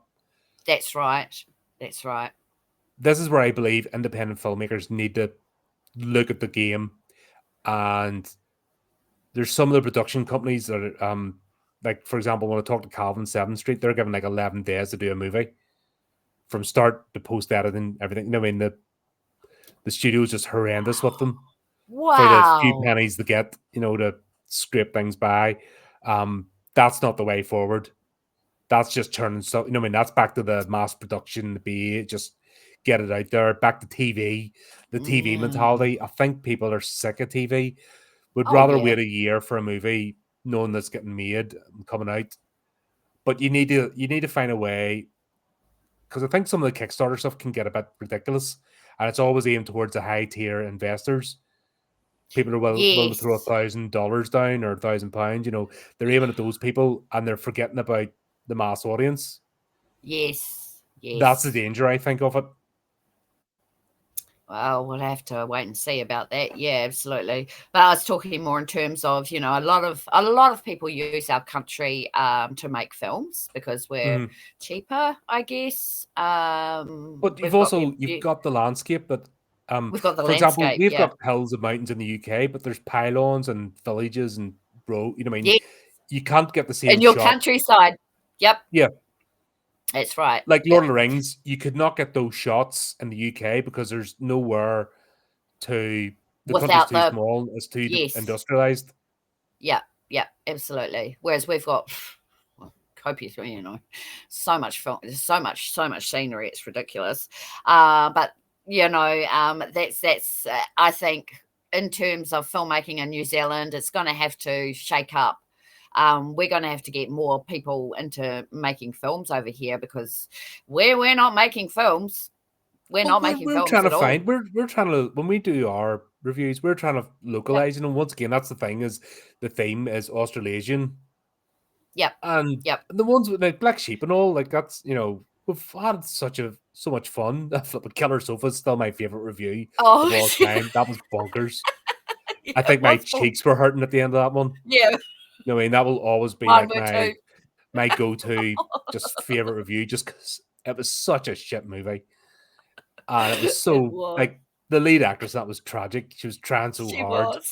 and it was just borderline, and you didn't know whether she was actually taking the mic or being serious, or that, it was just that borderline, almost into brilliance. It was so bad it passed through into brilliance. Absolutely, I know. Um, Oh my and god. like I said, I still remember. I'm even laughing now thinking about it. Just that, Yeah, I know. when you have the It's experience, it's a good time. But yeah. God, that should be your over there. You should be making movies like that and making them available to the world and having that I irreverent sense of know. humor and just not caring. Yeah, people will respond to that.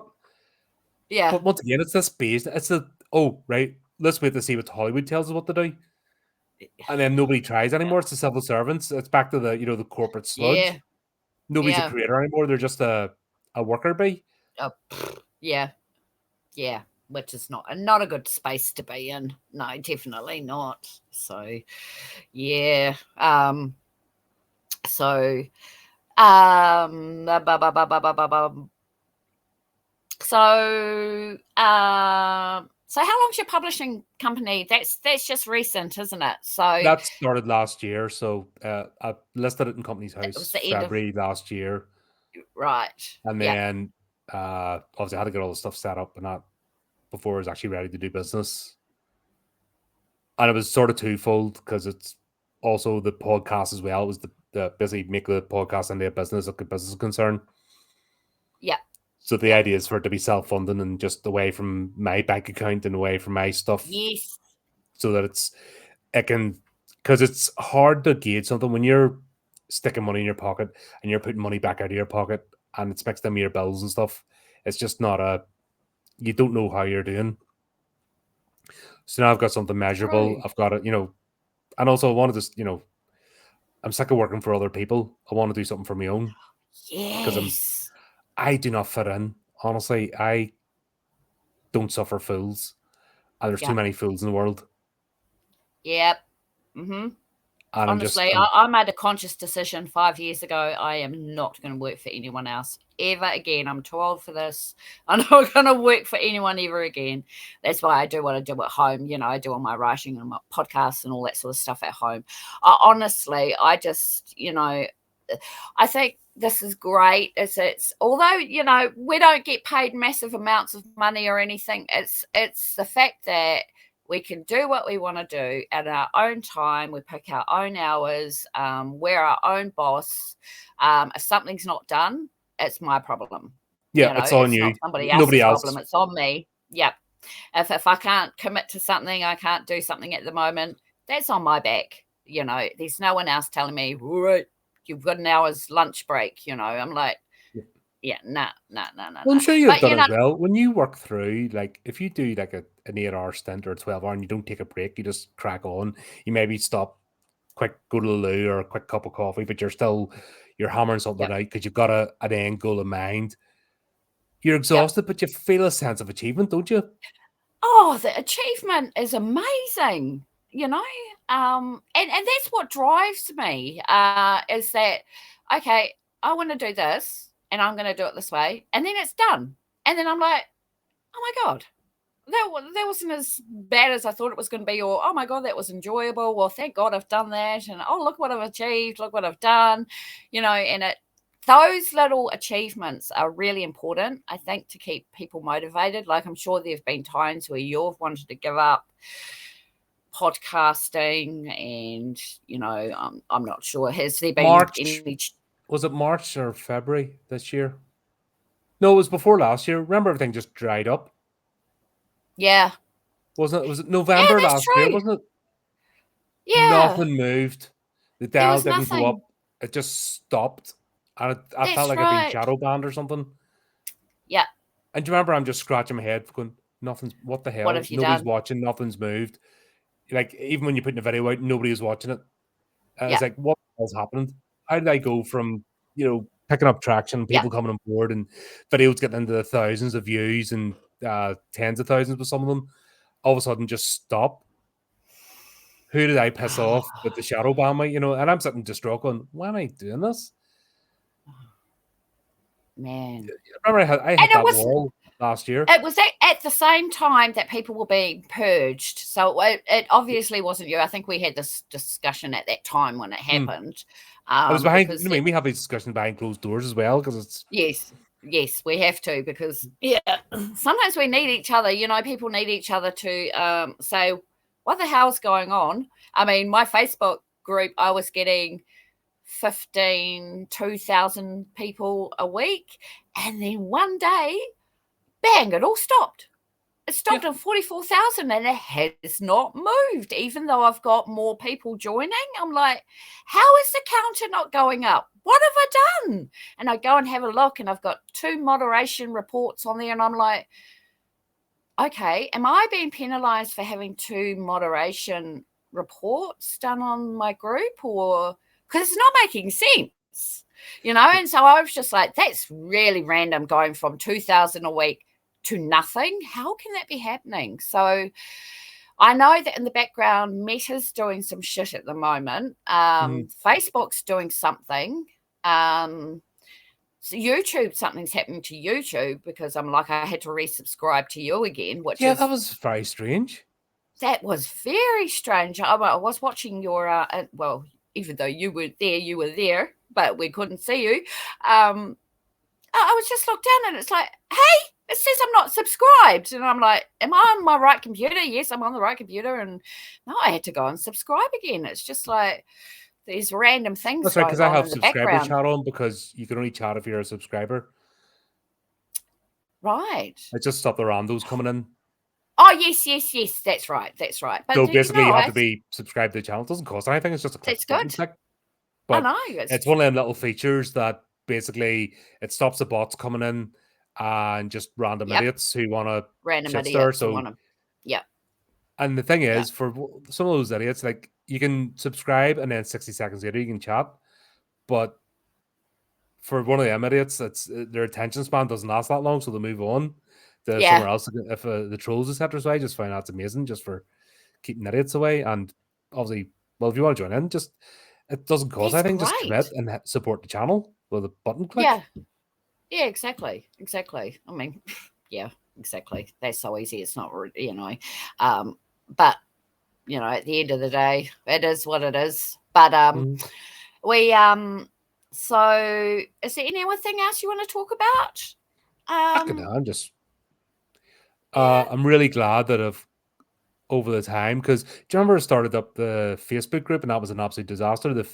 Yes, because nobody was getting involved, and I was seeing the parallels with the previous podcast. More people coming on board, but nobody actually getting involved with it, and it was just becoming a bellyache to try and admin. So do you remember that time I made the decision? I remember that. Done with the Facebook group, and then I left it. I was in loads of horror groups and loads of writing groups, and I saw the bitchiness. Like, people treat their Facebook group like a little empire, and treat as becoming an admin, like a lordship or something. It's very, very odd. Oh, yeah, I don't feel like a lord or a dame with my group. Yeah, but you know what I mean? You see these people, and then people will fall out and start their own group, and then they'll start shit with the previous group, and it's like playground politics. Well, remember that time I did the interview with Gorilla Metropolitana, and then the next day I was completely banned from one of the horror groups that had just asked me to admin for them. So I was I was being admin for them for about 2 days, and then I had my chat with Gorilla, and that was it. He never said anything to you. He was all... No, he didn't say anything. No, he just completely kicked me out. I know. Is he forgiven me yet? Oh, Gorilla. Does he still fall out with me? No. But he took effect, didn't he? Yeah, I know. He's very precious, Some people are very sensitive. Yeah, no. I love why he got us sure he's like, forgiven you. I'm going to do this. I'm going to go after my movie. It still does me. No, you weren't the only one. There was one other person that didn't really like it either. So funny. I just thought it was funny. I just thought it was. I don't think he was expecting that. I think he was expecting shock horror, and yeah. Yep. Absolutely. I just saw the comedy in it, and I just went with it. Oh gosh, I saw the chat with Travis and Ultravisual Films, and the one I was supposed to be on, but I couldn't bloody work out the stream. Kept getting kicked off. Where was I going with that? Oh my God, I've completely forgotten what I was going to say. But anyway, I do it all the time.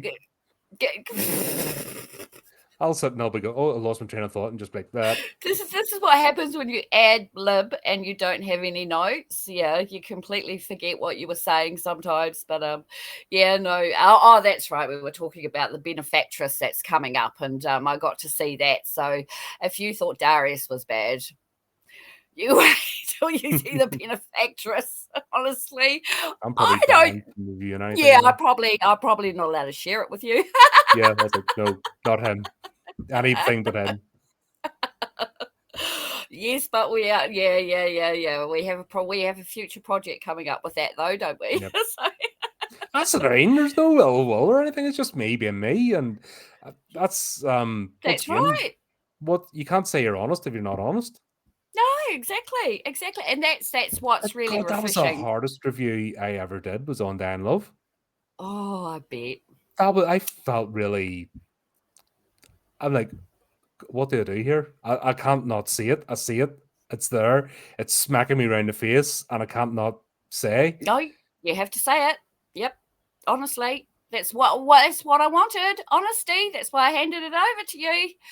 You know, and I can see why you would have been worried, but you had nothing to worry about. You had nothing to worry about. You know, I didn't give But it to you to get oh, brilliant movie, the best bloody indie film I've ever seen, short film. Of course not. No.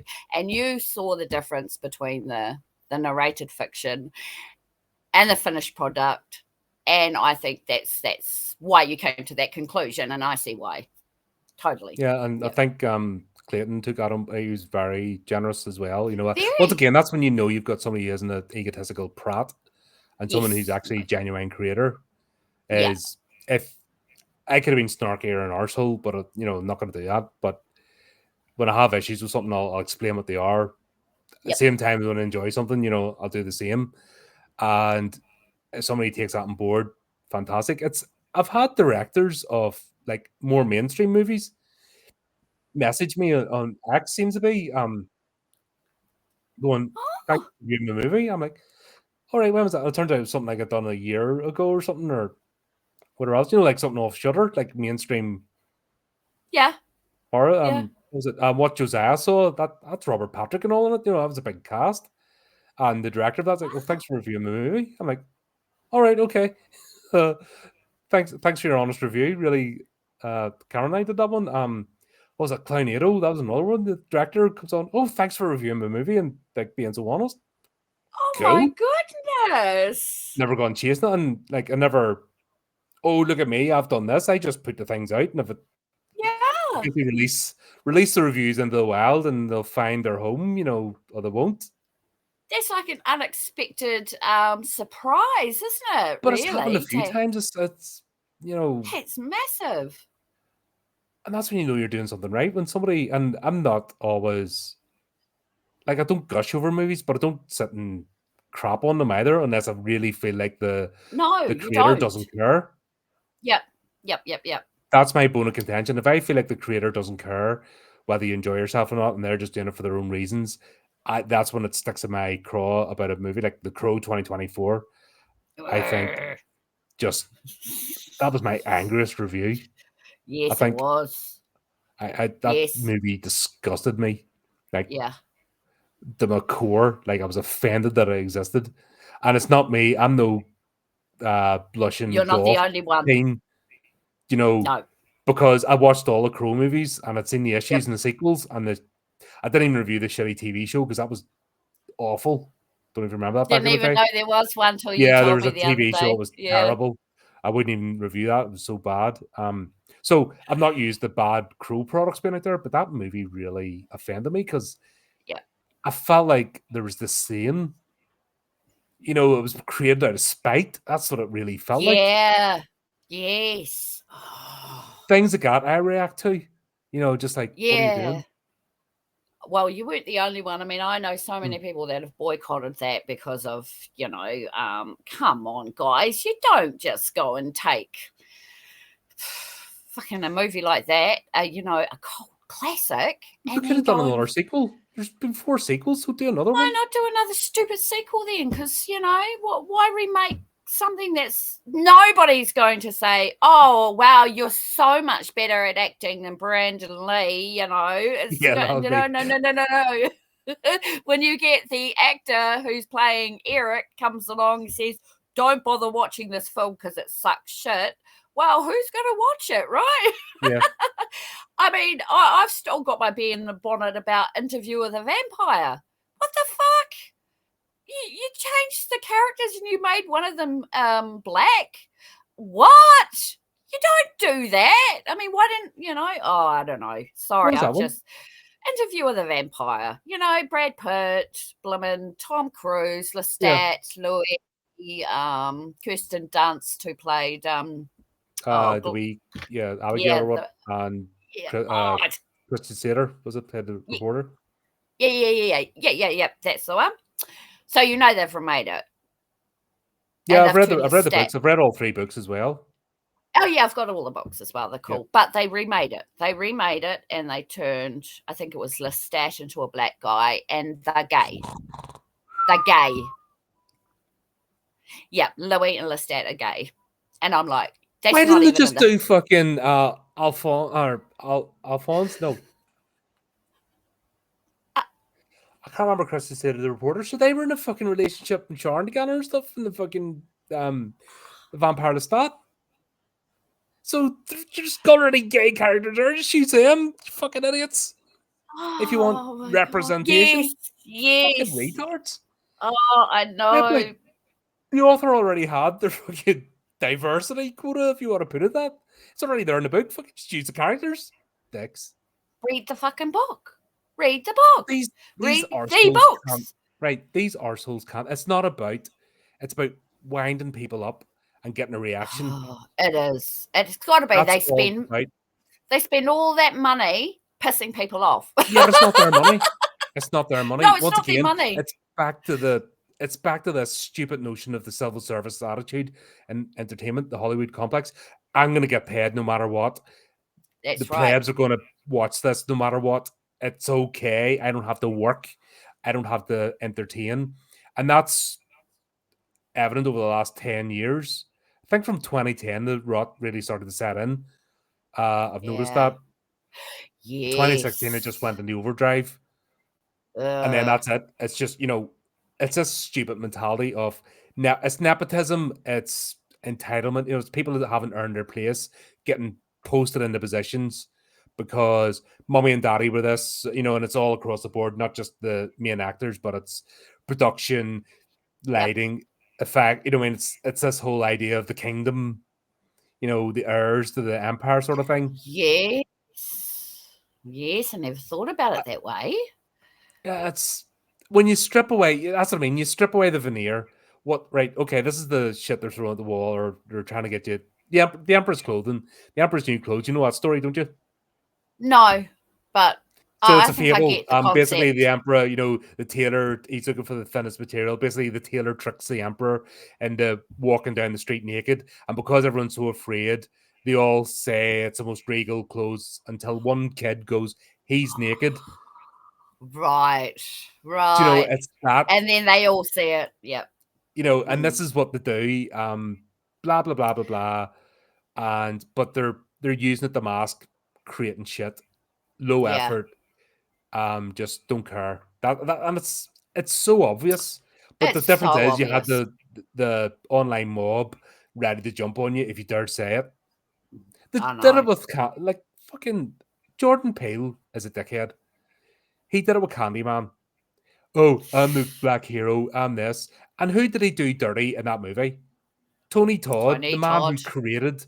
He did that man dirty, and I will stand by that. He gave him a shit CGI part. Didn't get a proper speaking role, and that man was still acting, and he's still right up to the very end, an absolute icon that everybody unanimously loved as an individual, as a human being, as a creator, as an actor. Right? He just had that. And he never got political. He just was a pure horror person. And if you notice, what movie was it? Oh, it's got him, Robert Englund, Kane Hodder, Adam Gray, all like a Hatchet. I mean, they all work together. They're all the same, and they make movies, even though they're not going to make money from them, purely for the love.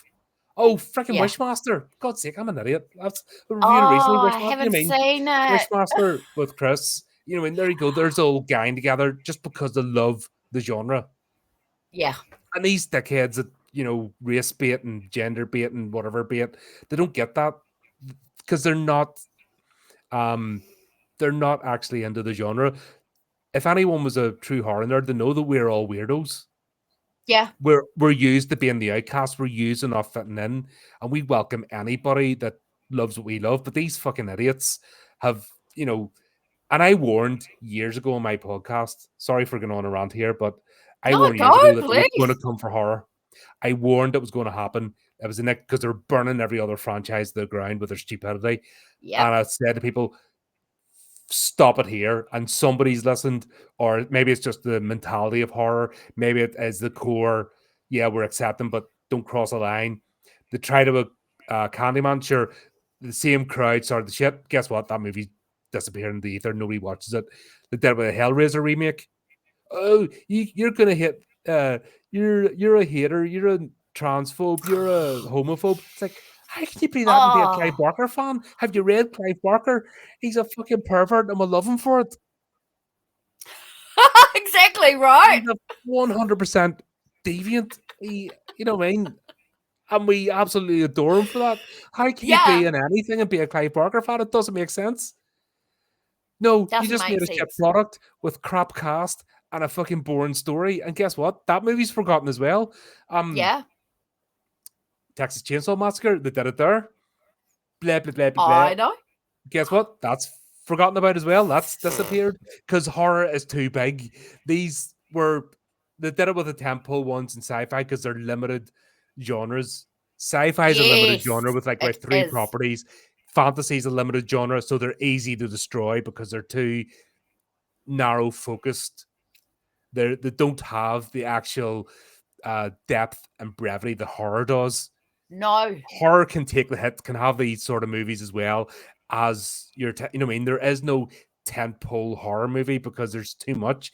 You can't even say the slasher is a tentpole horror movie because it's one genre of exactly. hundreds of subgenres. It doesn't even it doesn't make sense. You can watch so much without ever watching a slasher. Yeah, exactly right. And that's one thing I try and do this in my podcast is, you know, show that, not just do the usual stuff of horror comedy, horror anime, classic horror, you know, you name it, we'll talk Yep, about it because that's, yep, I just want to explore the genre and maybe there's stuff I haven't seen or looked at in ages or maybe looked at in depth. I might have watched something but not really thought about it. And it yep. gives me the opportunity to do that. But yeah, these idiots have come on, they've tried to do that crap and it's just fallen flat every time.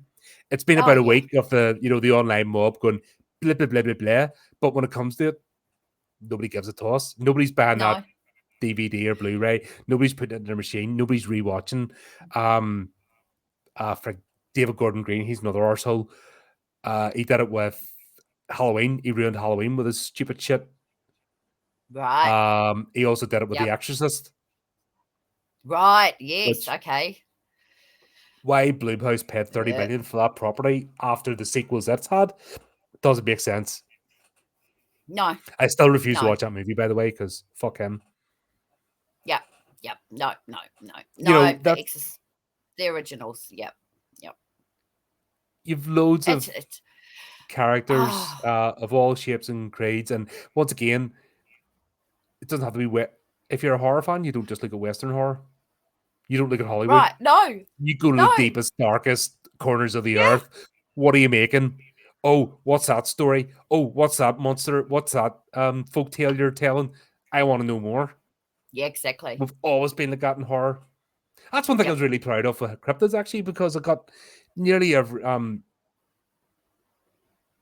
did I get no, I didn't get Far Eastern one. I didn't get an African one. No. That's my only, but I got basically every other continent Exactly. in that, and it was Exactly. brilliant. And It that's without, was. that was without messaging. That's without quotas or box ticking. That's without virtue signaling. That's just going, tell me a good story. Yeah. Boom. Yep. And Yep. that's what we'll have to get back to. Tell a good story. Everything else falls into place. Anyone that's trying to do anything else is a grifter. They're not Yeah. interested in actually creating. They just want to do the bare minimum Have to. and get the Yeah. accolades. Yeah. Exactly. Yeah.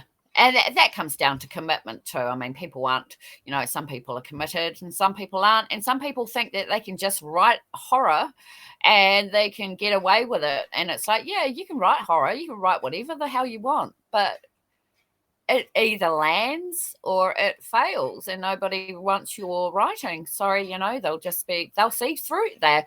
That's the thing about horror creators. We can see straight through it, right? We can see straight through you. On the flip side, because I'm not, one to generalize, but I've had non-horror creators create horror stories, and I've enjoyed them. Really? Yep. Wow. I've had some, horrific tales segment and all. I've had people that haven't generally. Phoebe's one, Brianna's Of another. course.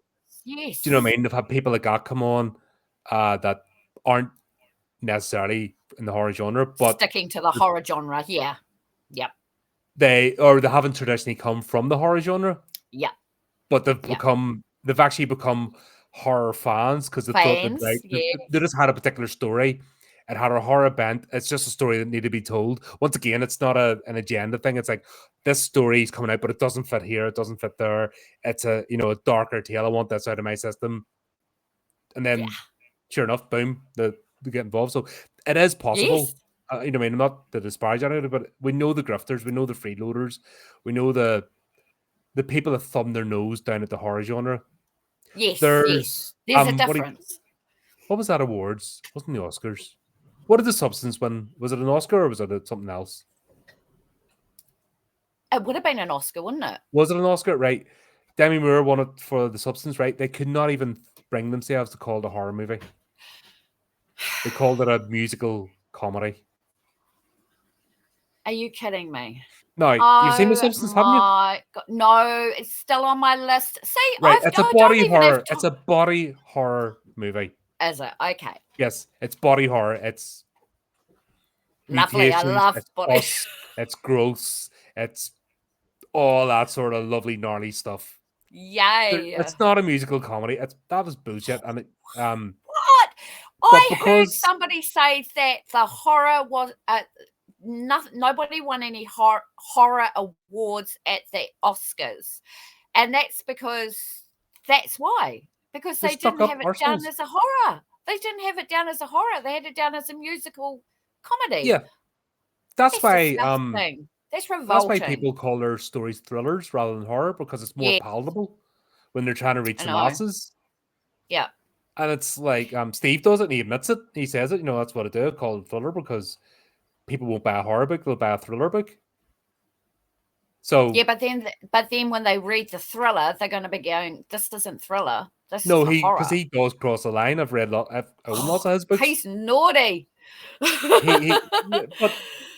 But that's Steve though. That's why I love him. I think he's great.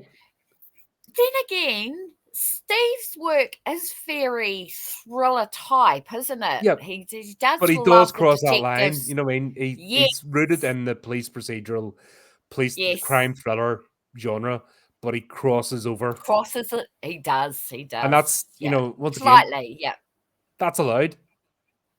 But he's a good storyteller, so that doesn't matter. If you're a good storyteller. Matter. If you're a good storyteller, you can write anything. You can go from thriller to horror. If you become a horror fan, you will know what the audience wants. Because writing a book's a hell of a lot different than a film, obviously, because in your brain you have to interpret everything, whereas in the screen it's direct visuals. But I love reading books. I love reading them as opposed to like when I know there's a movie coming out and it's been made from a book, I read the book first and then I watch the movie. That's a good comparison for me. Yeah, because you don't want the movie you do the same thing in your head when you go to the book because it. No, which I did with Twilight. Obviously. Yeah, okay, whatever. I just saw you screw your nose up. I have read all the books. Because there was a bookstore, bargain books that were called, and you were able to get it for like 10 quid. A big box set of all the books, 4 books. Was it 4 or 5 books? It was 4 books, isn't it? Yeah. 4 or 5 books. But anyway, you got that as a box set for like nothing. So I was like, oh, okay. Well. Oh wow! Actually, I do like the storyline in it. I think it's got some horror scenes in it. It's not a horror, but that's what's important to me in a horror film, is basically the concept, the plot, the storyline. I love horror to have some sort of lesson in it. Then I know it's heading in the right direction, sort of thing. I think horrors do. It's one of the only genres that it without telling you as such, it's showing you the horrors in the world. It's Mhm. showing you lessons. It's showing you, whereas say thrillers and dramas, they don't really have a point to them other than to say entertain as such. Some of them are really great, obviously. I mean, I love thrillers. You've I got love your a good more thriller. thoughtful movies. You've got your just popcorn flicks. You've got the whole range. You can go as deep, or if you're in a philosophical mood and you want to discuss the world or social anxiety and stuff. Well, Night of the Living Dead or Antlers is still one of my more Yes, recent I've still favorite got to films. watch. If Yep. I want some goofy fun, flipping Killer Clowns from Outer Space, Critters, Yeah. Renfield is Yeah. like of recent ones. I still laugh at that Love movie. that. Oh You've my got the God. whole range. Yep. Um, yeah, God. Absolutely. Yeah, sorry, right. What I like about horror, I'll give you an example of two scenes. Have you seen the movie Bad Boys 2? Oh yeah, I would have. Will Yeah. Smith and what's his Yes, face? and what's Or his Kevin face? Hart, Yep, yep, yep. right? Do you Yes, know the yes. car chase scene in that? Yeah. Right, so there's motorboats dropping and things blowing up, and boom, Oh boom, God, boom, yes. zippity zap. Right, compare that to the highway scene in Final Destination 2.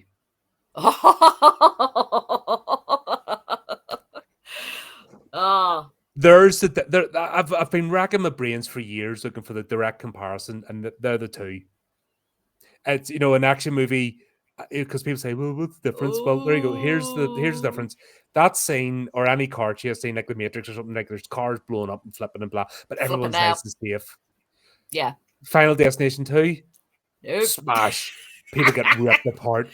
When the Yep. bike skids, the bloody biker gets his bones shredded off him. And what would actually happen? Of course, the log truck. Have you Decapitation. seen Yep. the posters for Final Destination Yes, Six it's on the back of the brilliant. log trucks? It's fucking brilliant. I know. It's just what a way to market that film. But that horror does not hold back. When it No, it wants you doesn't. to, this is a car crash. This is a visceral scene. This is what happens when a log smashes through your car and impacts you, and you go squish. This is what Yeah. happens when you rev your bike at 100 miles an hour and scrape and go into the back of something. You get mangled. This is Oh where yeah. the unapologetic nature of horror, which I love, can show you a scene. And I haven't found two comparable. They're the two most comparable scenes in Those all are of. perfect scenes. Yep. And I've watched thousands To upon compare. thousands of movies, like too many to count Yep. at this point. Um, but those two scenes are like, you put them side by side. One's Normiville, Yep. that's nice and safe, and nobody gets hurt, and you don't see anything. And one is horror. One is full on And I always horror. said, if you want the comparison between the two, those two scenes, boom, there you go. That in Exactly. in pictures, not words. If you want to explain what horror is, that's it. And I love it for it Yep. because it does not apologize. And it doesn't need to. Yeah. Um, And those logging trucks, right? Everybody knows about logging trucks now because of Final Destination. I Two see people people move forget that away it's from. Final It's the Destination second 2. one. It's the It's the second one. second one. Yes. Everyone thinks it's the movie. Everyone First forgets about one. the first movie, with the plane blowing up. Yeah. Yeah, that's nothing compared to the second one. No, No, absolutely no, the not. second one Exactly. really got into people's heads, and that's what It horror really does. did. It gets into your head, and then you're driving behind that. Because horror, once again, you've heard me talk. Horror is a warning. Horror It stories are meant to is. be a warning, a foreboding. Be careful. Don't walk off the beaten path. Well, guess what? That's Don't right. drive behind the logging truck. And if you see the chains, you're not. It's a windy day, and the chains are moving. Move over. You know. And that has Yeah, been a meme. Like that is in the zeitgeist in modern times. I Like it's know. Oh, I yeah. hate this notion that creativity stopped. That's 2004. Wasn't it? God, if I can remember. Sorry, off the top of my head here. Oh, my God. Yeah, But you know it's what I mean? around There's that time. something made in the early 2000s, still modern times, and it hits the zeitgeist. You can still do it. Oh, absolutely. Absolutely. Especially with things like that. I mean, Yeah, horror has a way of getting into your mind, doesn't it? And if you're Mm. not ready for it, I guess people have tried to watch some horrors and they grow out of it. Not grow out of it. I think they see too many parallels. Like I know with some people that I know used to love horror who don't love horror anymore. They actually don't watch it anymore. I've But seen what were they that watching? happen. Well, it's not because of the quality. It's just because their lives have changed, as in they are a bit more sensitive now, so they can't watch horror anymore. Or I know people have got ghosts in their houses, and so they don't watch horror anymore because they're scared that those ghosts might start acting up if they go back to watching horror again. It's really, really it's a very deep thing, horror. But once It's again, not there's so many different, like, different okay, so if you're worried about a levels ghost in the and house, don't watch paranormal movies. yeah, exactly. That's what I mean. That's If you know what I mean, exactly if you're right. worried about serial killers, don't watch slasher movies. Don't watch slasher You movies. know what I Yeah, mean? Blah blah blah. If you're worried about the intensity, watch comedy. yeah, yeah, yeah. So this person that has decided that she's not going to no longer watch paranormal stuff anymore will watch slasher. She will only watch Mm. slasher horror because it's slasher, no storyline. It's just graphic. It's not a deep story or anything. So that's the other brilliant thing about horror is you can pick and choose like a box of chocolates. Do I That's want it. the psychological? Well, yeah. Do I want psychological today, or do I want a horror comedy, or do I want, And it's such a great. I mean, even true crime's horror, isn't it? Yeah. I know lots of people don't like true crime, but I'm a true crime buff I told you my myself. opinion, that why Yes, and I changed my cruelty. thoughts on it. Yep, So I thought originally true crime were the idiots that wrote the Ted Bundy. yep. I thought people who were into true crime were those sort of muppets that wrote the Serial serial killers in killers. jail and offered to marry them and stuff. And I'm like, I want no part of that. That is retarded. Yep. Yeah. But This once again, that's okay having a perception. But when you have that perception challenged and it's legitimate, then you Yep. change your mind. You're like, oh, Yeah. right, okay, yes, I've not an appreciation for true crime. I don't watch a lot of it because Yeah. I don't want to glorify the idiots who, Yes. I still can't get right. I'll use Ted Bundy as an example. How did he charisma anybody? He was a moron. You Oh, listen to no. you watch his reels from the court case. You're like, are these people all fucking stupid or what? Oh, Who's they getting must stuck in be. by this moron? He's a fucking idiot, and he's just being a dick. Slap him down. Yeah. But everyone, you know what I mean? Yeah. Who's the other one? Manson, Oh, Charlie Manson. Charlie Yeah, Manson. Yeah, Charles you look at that. Manson. Even Yeah, before he went God. all hurt, you're like, who the I fuck know. getting sucked in by that? You have to have rocks in your head. Oh, yeah. Yeah, But there you definitely. go. It just shows that once again, Yeah. true life's as much as warning as anything. But Yeah, yeah, I yeah, just don't serial believe in killers are glorifying these people because they always talk about the no. killer, not the victims.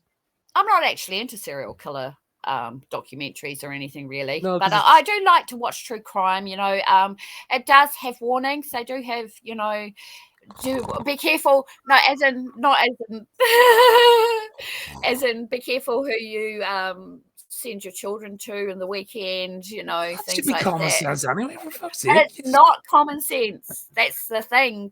People are so ignorant about their surroundings and the people in their environment that they don't even realize that they're part of the problem and they are responsible for, say, what happens to their children. So if you're going to leave your children at home by themselves, well, and they die in a fire, well, that's your fucking problem. This is something you should have known.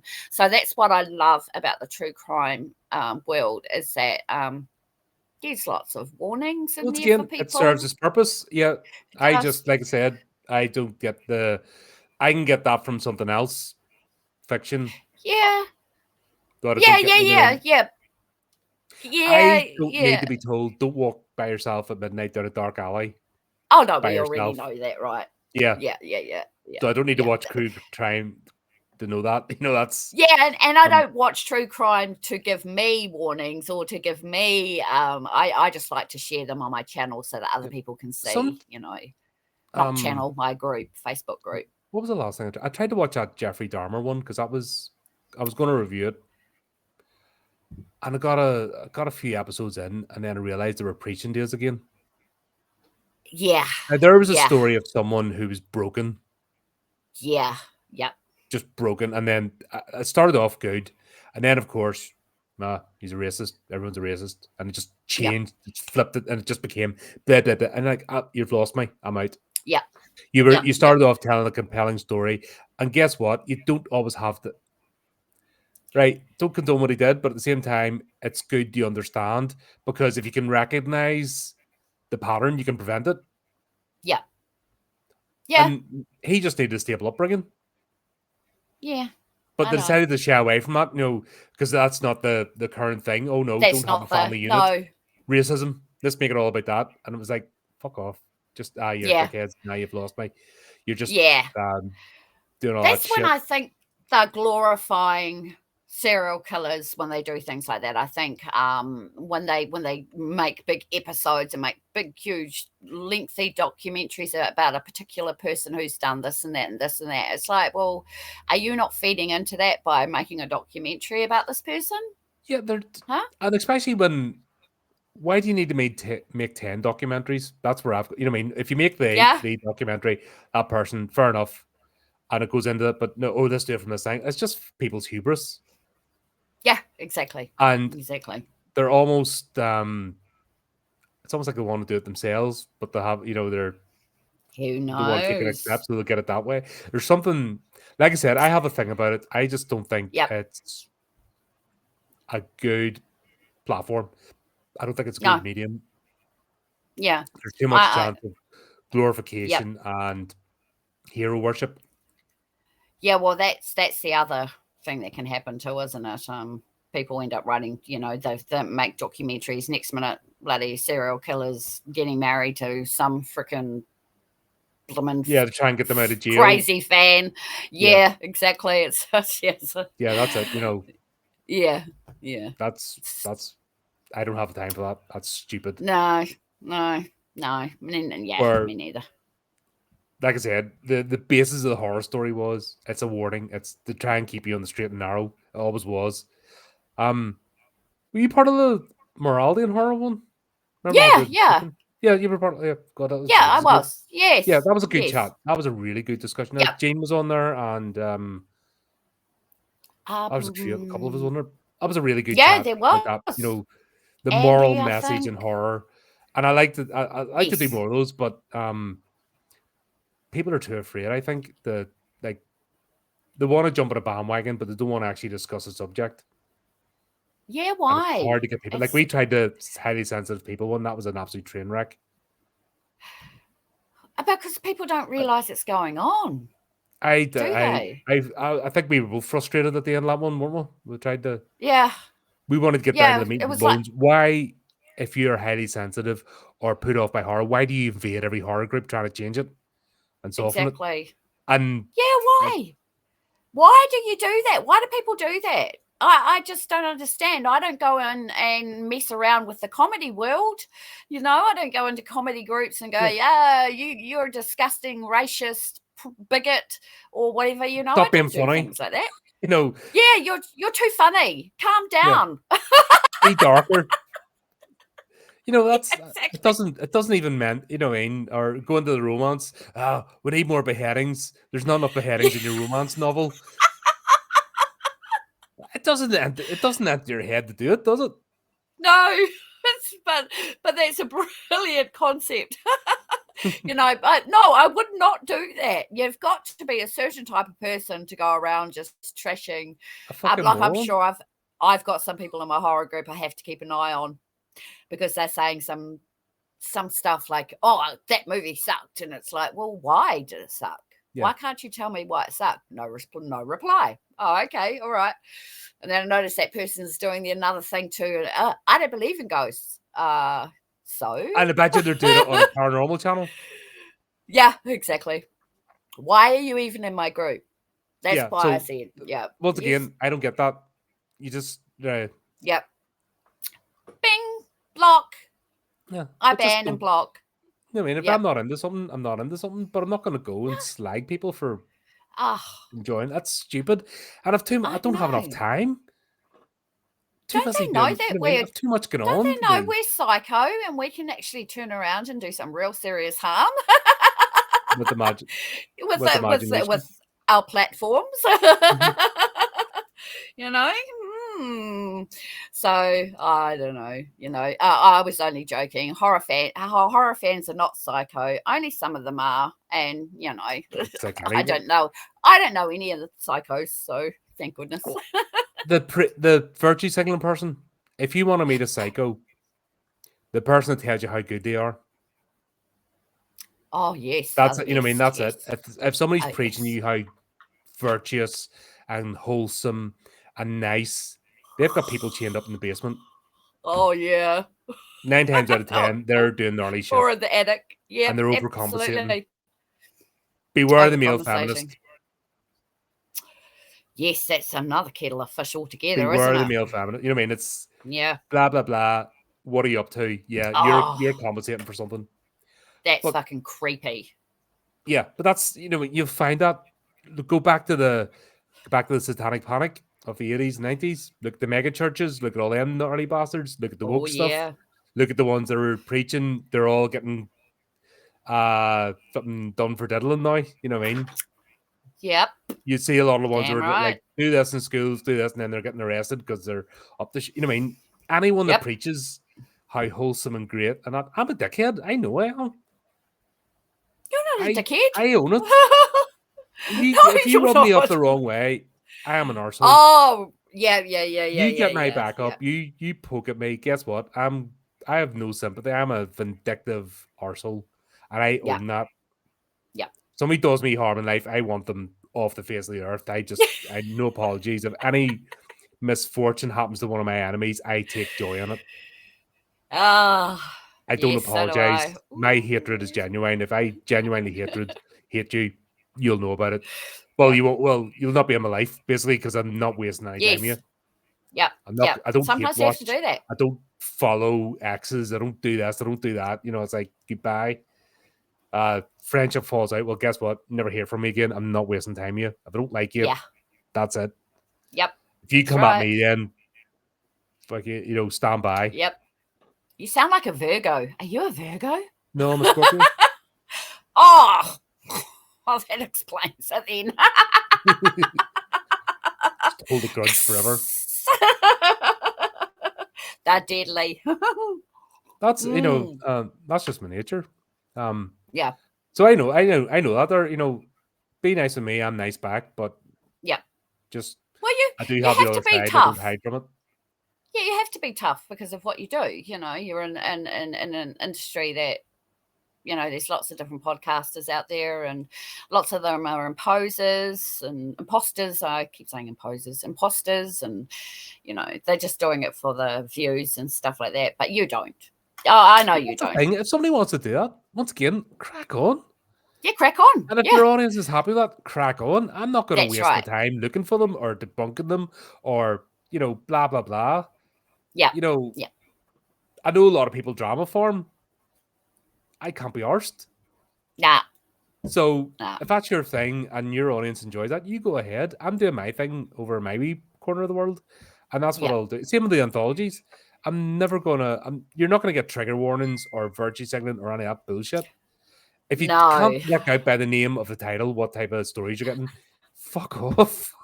Fuck off. Like if you're that stupid that you can't discern fantasy from reality, I think that's one thing I'm like, Clayton, please tell me you're joking with his disclaimer at the end. I'm like, God, if you're actually being serious and you're No. pandering to idiots that don't know fantasy from reality, you're part of the problem. Thank Obviously, God he was joking. he got it and he appreciated Yeah. what I said. Yep. Yep. But in this Absolutely. world, you just don't know because it's this whole thing about being a horror creator and people apologize for it or for liking horror because they feel they have to. And I'm like, don't. Never Well, apologize for who you I are. remember when you and I first started collabing and stuff like that. That was one of the issues I was coming across was, I went through my creative writing course, and for 2 years I was the only one doing horror, and I was constantly being shoved here and there. She doesn't want to read your work because she's too sensitive. He doesn't want to read your work because we're not going to workshop yours this week because it's got too many horror scenes in it. I was just like, are you fucking kidding me? I have to workshop everybody else's stuff, but they don't have to workshop mine because it's horror. So that's why I had to start apologizing. And this is a creative writing course, so, level 5, and then I went on to do the level 7. And I'm just like, why? That's not fair. That's just not fair. You can't do that. And it's like, well, I'm sorry, but you chose to write horror. And it's like, I don't choose to write horror. I just want to write horror, and I was apologizing to so many people. And then it started drifting into my main life where people were like, well, what are you doing? Oh, I'm a student at, and I'm studying creative writing. Oh, what are you writing? Oh, horror. Oh, and it's that look on their face. And I'm like, yeah, like I did reading remedial at my daughter's school. And when I went to join, because I thought, well, why not? A writer, why, I'll help children to read. And I said to the teacher that was taking me in and doing the induction and that, and she's like, oh, so what do you write? And I said, I write horror. And she's like, oh, really? Oh, what type of horror? And I'm like, the bad type. And she's like, and I said, but that's not going to stop me from being a reading remedial teacher, is it? And she's like, oh, no, not at all. But she still had that look on her face, Yeah. And it's like, fuck, I've stopped now. I'm over it. During the pandemic, I was doing, because obviously everything was shut down, so I started doing courses. So I was doing like social media courses and God, what else? Marketing, start your own business, all that kind of stuff. I remember somebody telling me, would you please turn your camera off? You're scaring me. What the fuck? Yeah, I'm sorry, I'm super sensitive. I'm like, oh, for fuck's sake. And then the same silly bent appeared in another, because it was part of the same college, and there was like loads of courses in a row, and I was just I was just starting this thing up and all. I was trying to get ideas and stuff, and get focus and learn techniques. Funny enough, the courses don't teach you anything. It's just waffle, and you just the social media course was good because I learned about the hashtags and formatting and doing your things for the characters and all. Sorry, this is coming out. Yeah. All that kind of stuff. So that was good. But then again, this one arrived. And I'm like, oh yeah, that's right. I better turn my camera off because somebody's afraid of me. The second time I saw her again, I'm like, nah, I'm not giving up anymore. I'm not apologizing. That's your problem. Don't make your problem my problem. And that's something I've been trying to bring, which people are very reluctant to do, is I'm trying to get people to explain their journey on social media when I do the interviews. I want to explain, I've had antagonism as a horror creator, and everyone has, but people won't admit it. They all try to be all fluffy. Oh, everything's wonderful. I'm like, nah, not everything's wonderful. When you have a bad day. And it frustrates me slightly because I don't like it when people aren't truthful, and they're masks or something. It's like they're hiding things. Yeah. I'm like, you don't have to name and shame. You don't have to start anything. All I want to explain to folks is that you were in positions you were forced to almost question why you liked horror and how did you deal with it. That's what we're trying to get through is if somebody's coming in, they're a horror creator and they feel anxious because the world in general go, oh, I don't want that. I want them to understand, well, guess what? You're not the only one. Here's loads of people who've been through it, but nobody's picking that up. I think you picked it up. You got it. I did. But there's very few people do understand what I'm trying to get across. Is I'm trying to explain the journey or get people to explain the journey, and more especially you're going to encounter antagonism. It's easy when you're in the horror bubble to forget about it, but when you meet Normie Land, and if you're any sort of worthwhile individual, you don't just hide in your bedroom or you don't just hide in your basement. You actually engage with the world. You have to be a functioning human being. You're going to get it. And I'm trying to show people okay, well, this person dealt with it this way, this person dealt with it that way. Yeah. But everyone shies away from it, and it really frustrates me. I see it. I see it when you're interviewing them. They don't know what to say, and I don't know why. It's like, well, possibly they haven't run into any issues because they've been in their horror bubble and haven't probably gone out and joined groups where you have to explain, oh, yeah, I'm a horror writer. They haven't had that opportunity, or maybe they just, I don't know, I just forget, I think they're or they don't part want to of the discuss whole it. cancel culture thing, and that they're Yeah, afraid of, what I mean, there's this fear in them of backlash. the mob coming after them, and you're like, Yep, no, we're trying to. That's how you end up with business. That's how you end up. You exactly. can't say you're for giving everyone a chance if you're not going to stick up for the horror genre. And then we've seen Exactly. people effectively coming in try and change it Yep. to Yep, make it more exactly. palatable. They're actually trying to destroy the genre, and I warned about this. And I'm That's right. trying to get people to go, right, as an indie creator, how do you get through this? How That's did right. you, what was your moment? And everyone just, you could see them edging away from it, Yep. changing the subject and, oh, blah, blah, blah. And like, okay, right, no, I'll not bother. I'm not getting what I want. The And I'm not going to truth. push them, or, if they don't want to, if people don't want to talk about things, they don't want to talk about Yep. things. I just find it really frustrating because this is how we fight back, is That's right. we explain to people, this is my technique, may not be the same as your technique or Yep. coping mechanism or way of dealing with things. I'm more bullish, and I go with things a certain way. May not be your style, may not be the next person's style. But if enough of us talk about how we do it, the new person coming up that's maybe encountering this for the first time will learn a way to cope. But you Straight can't away without slay the having. dragon unless you name it. Yep. You must Exactly. name the dragon first before you can slay it. That old saying. Yep. And it's something that annoys me that horror creators and fans shy away from. And Yeah. there's no reason to apologize for who we are. No. None at all.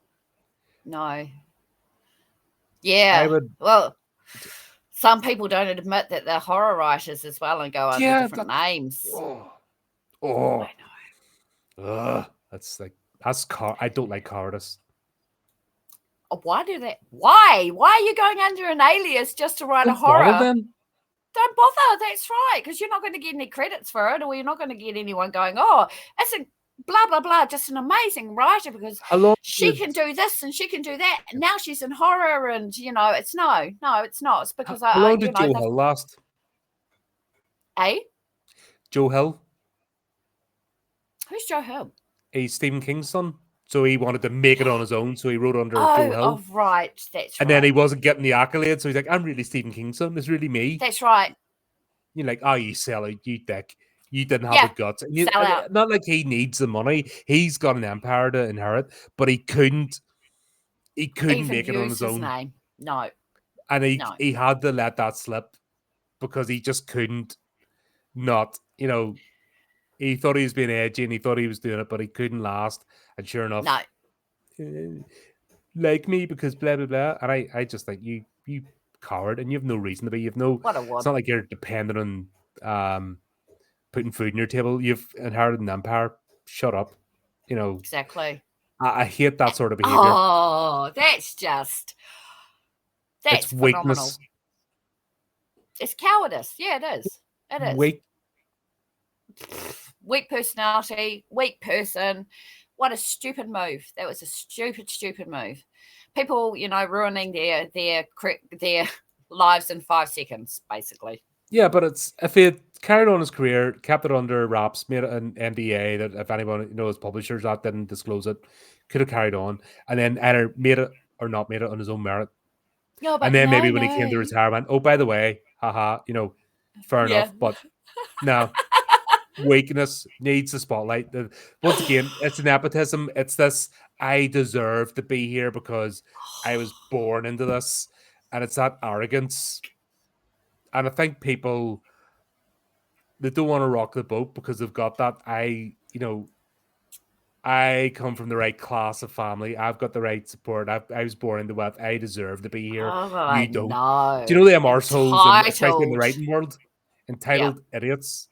Yep. Who, if you can't afford to spend thousands of pounds on blah, blah, blah, you don't deserve to be a writer. You don't deserve to exist. It's like, fuck away off, you my dick. God. Yeah. I've seen people that got, I don't know, like I said, that's why I left all the Facebook groups years ago because I was like, nah, this is doing my head in. Oh my gosh, that's incredible. Oh my God. And I have to say, I don't even like Stephen King. For the odd good one, there's too many misses. Nah, too many misses. I can't. Okay, the only book I ever actually finished was Pet Sematary. The other ones, I couldn't even get through them. No, I can't get past the second bloody chapter.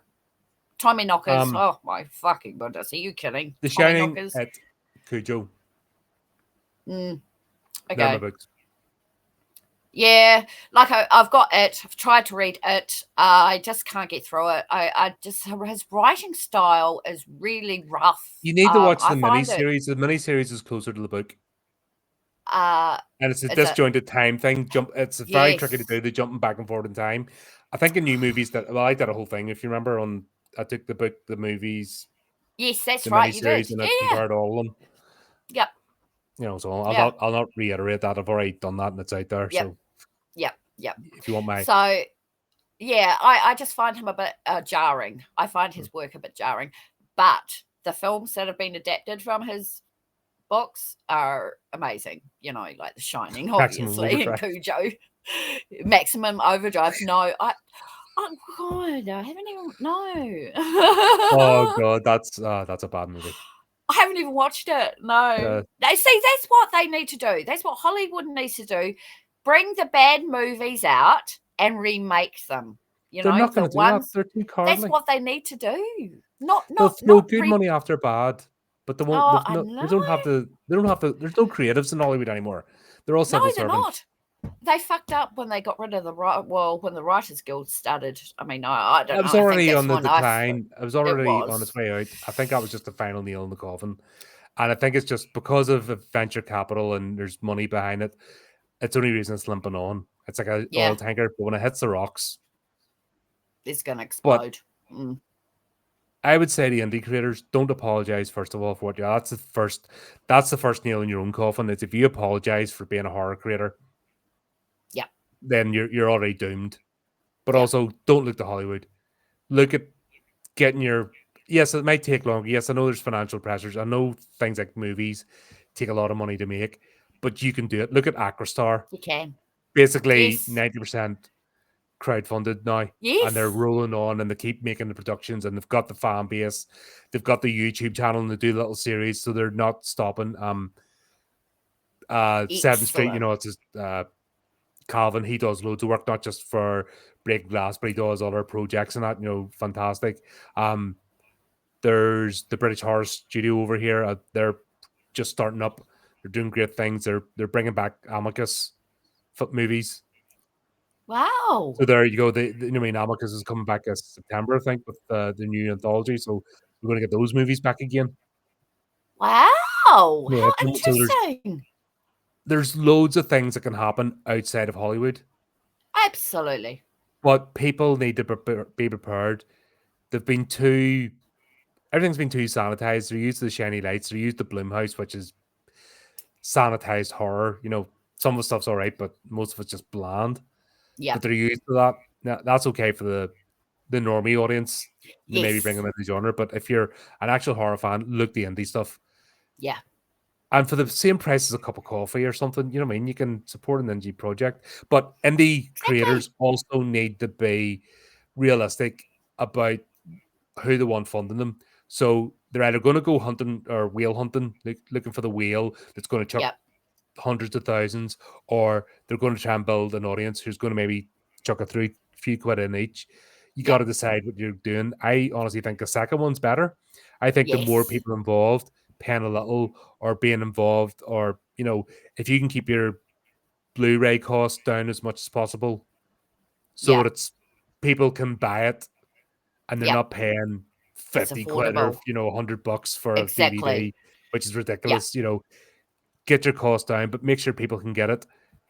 If you can't get it on one of the mainstream channels, use YouTube or something, you know, something that there's a chance to get monetized for. At least have it so people can see it and then get it out there.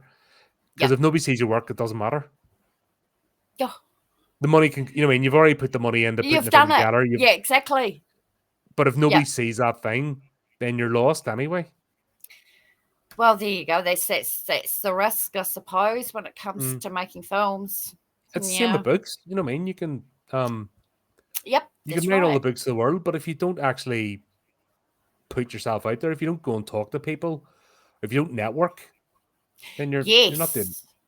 That's the one thing I noticed is very important is networking. There are a lot of lost people out there in the writing world who have nobody, to lean on, and that's because they haven't put themselves out there. Yeah. Or And they'll there's latch onto one nobody's. person Yep, or they and they latch onto won't, one person.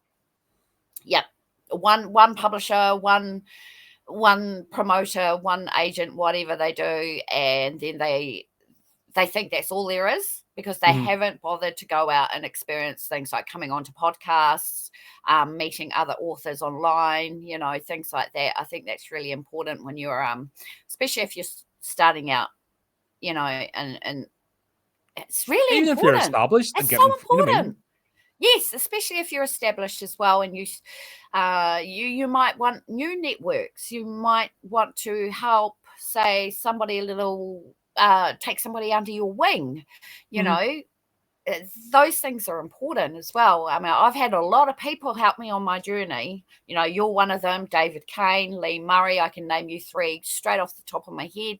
You three have propelled me forward in my You've done career. it yourself as well. You've helped people, so you know what I mean? You've embraced that. You haven't just taken, you've given a lot as well. You've Yeah. you've been slandered or slanged for giving away writing tips for free. You've taken shit for that just for saying, here's a tip. Oh, you must hide that behind a course. That blah blah blah. And you're like giving it away freely, and people have actually attacked you for that, Oh, for I knew helping it was others gonna along. happen. Yeah, I knew it was gonna happen, but it's just like, well, I can do what I want. It's free. Fucking, it should be free information anyway. Education should be free as far as But I'm that shows concerned. weakness, doesn't it? If somebody's hiding information and putting it behind a paywall, and they're just nobody can know this except the secret crowd. Well, you're not Exactly, that good, then, are you? You're just using things to your advantage. You're not actually a good creator. exactly. And You're you're not helping anybody. You're no, just people. It's a dog eat dog world out there, and in the horror genre, it's not so much, no. because there's a big community spirit. Yeah, There's definitely you can see the difference between that and uh, other genres. Definitely, you can see yeah, coming out in other genres. It's yeah, not. I'm not saying there isn't, because there's always the idiot, but we yeah. definitely have a better mentality and a better ethos. And I think that's because we explore the darkness. I do too. I think Yep. when you step in and you look into the abyss and you see what the potentials of when things go wrong, I think that balances you as a person. I think it And does too. if you have that cathartic method of exploring that, like you take your frustrations out and you visualize somebody getting chopped to bits and you don't hide it behind virtue signaling, you get that out of your system and it's gone. Yeah. And it makes It's a not bloody good hanging about in there. story. Yeah. Yeah, exactly. I've actually come up with my own strategy, of helping with some past issues in the past that I've gone through, and I've decided now that these people that have done stuff to me, they're going to become the main character now, Mhm. and I'm going to murder them off very, very nasty ways, and that's a way of me getting rid of that out of my head as well, of the trauma sort of thing. Is I think it's going to be a great idea putting these people's names in there as the main actor. That's the person I'm going to kill off, and I think that's quite cathartic. Yeah. I think Well, I that's did. There's one of my characters in the short story, The Ghost Train, and his name was Harold Soames. And he wasn't so much one person, he was an amalgamation of every sneaky, slimy, um, bureaucratic civil servant, right? And I put them all into this one character of Harold Soames. And then I took him and I did gnarly shit to him, mentally and physically, and eventually killed him off. And then wow. actually the protagonist in that case actually took pity on him at the end. That there's a wee scene at the end, which was me almost. Yeah, that's done now. I'll not Yeah. spoil it, but what I mean. There's a we've seen at the end, and that's me just going, "That's done. That is now out of my system. That is being personified, and I have got my rage. It's the same as my book of poetry. You know, I've only ever done one book of poetry, and that was me purely getting frustrated at surviving the herd. It's called Yes. the mob. The mob are always looking for a victim, and you see it. It doesn't matter. You see every either in real life and podcasts on social media. It doesn't matter what background, and I've seen it, and you see the same pattern repeat and repeat, and it just got so frustrating. And they're always looking for the other. They're always looking for. There's another poem I didn't include. I need permission to hate. I need to actually revise and put that poem in, but that's what they do when you're so virtuous and you're so pure and you're so good, and we're all love and peace and that. The question always comes up: who do I hate then? And the people that are pulling the strings need to give them an enemy. It's the Yeah. fundamentals of human. Every cult needs an enemy, even if it's the outside world. You need that person. And it's always the outsider. It's always the horror nerd. It's always it's always picking the nerds. It's Yeah. always the same. But they're always looking for that one person. It's not them. And then all their vitriol and all their nastiness comes out. And I've witnessed this so many times. And that book was just me going, ah. That you can read it in Wow. the pages. It's just you fucking Oh arseholes. God. But when I got that out of my system, oh my god, I like it's like getting forged. I mean, you get it out of your head, you put it down, you manifest it, you put it on the paper, and you let it go. Yep. It's You amazing let what it go. happens. It's a healthy way to do it, isn't it? Yeah, Instead of spending 4 years at counselling. Yeah, that's and how quick some was that? patronizing twat, he's going to Yeah, wind you up and make you feel worse yeah, exactly, and drag the past up and all that shit because that you they don't want want more to talk sessions. It's about. business. They're not trying Yeah, to help you. exactly. No, of course they're not. They just want the money. Yeah, No, no, they don't care.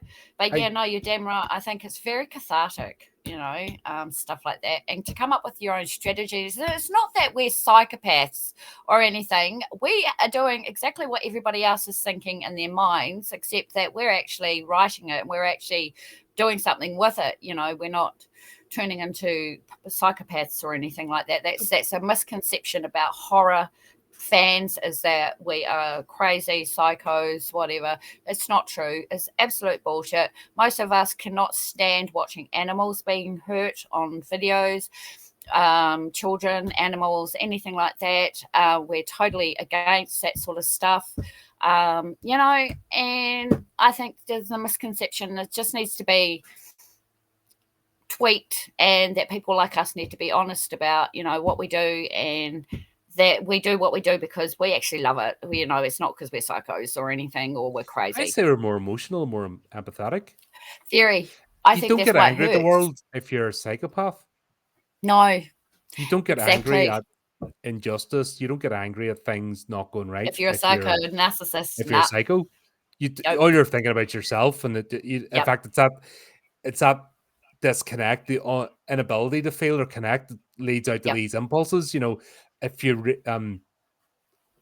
no spoilers for the next book, but obviously the thing I want to explore is of a particular theme. I don't want to prompt people Yep. so it get 20 of the same story, but Yes. I know what I'm looking for, what makes a psychopath, and it's that if people explore that aspect of things, that's what Yep. I want to bring into the book. Yep. Exactly. No, yeah. That's going to be very interesting, isn't it? Yeah, I know what I'm looking for. An area I want to be explored, and I want to see it explored in different ways. Yeah. And like I said, I hope it works out like that. Yeah. Yeah. Wow. Oh, well, this has been absolutely fascinating. I cannot even believe we've been going this long. It doesn't even feel like that. I forgot we were recording. So we're sitting at the pub having lunch. Yeah, it's amazing when you forget about this thing and this. Once you forget about that and just get into the conversation. Lot along, exactly. No, it's just it's been an absolute pleasure talking to you. I just cannot wait to see where all your wonderful projects are going. Oh my god, especially your Well, our projects, anthology. because we're working together on a Well, few things, and that's right.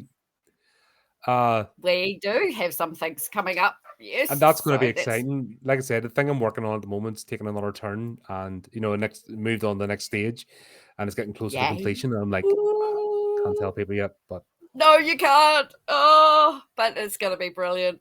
That's all looking going to. forward to it. You've got so much going on this year, eh? This is a big I year for told you. you last year. I Yes, told you I had plans for 2025. you did. Yes, It's all and been they're building up, all. and I've been putting all the little bits into place so that when it got to the beginning of the year, I could just go straight forward.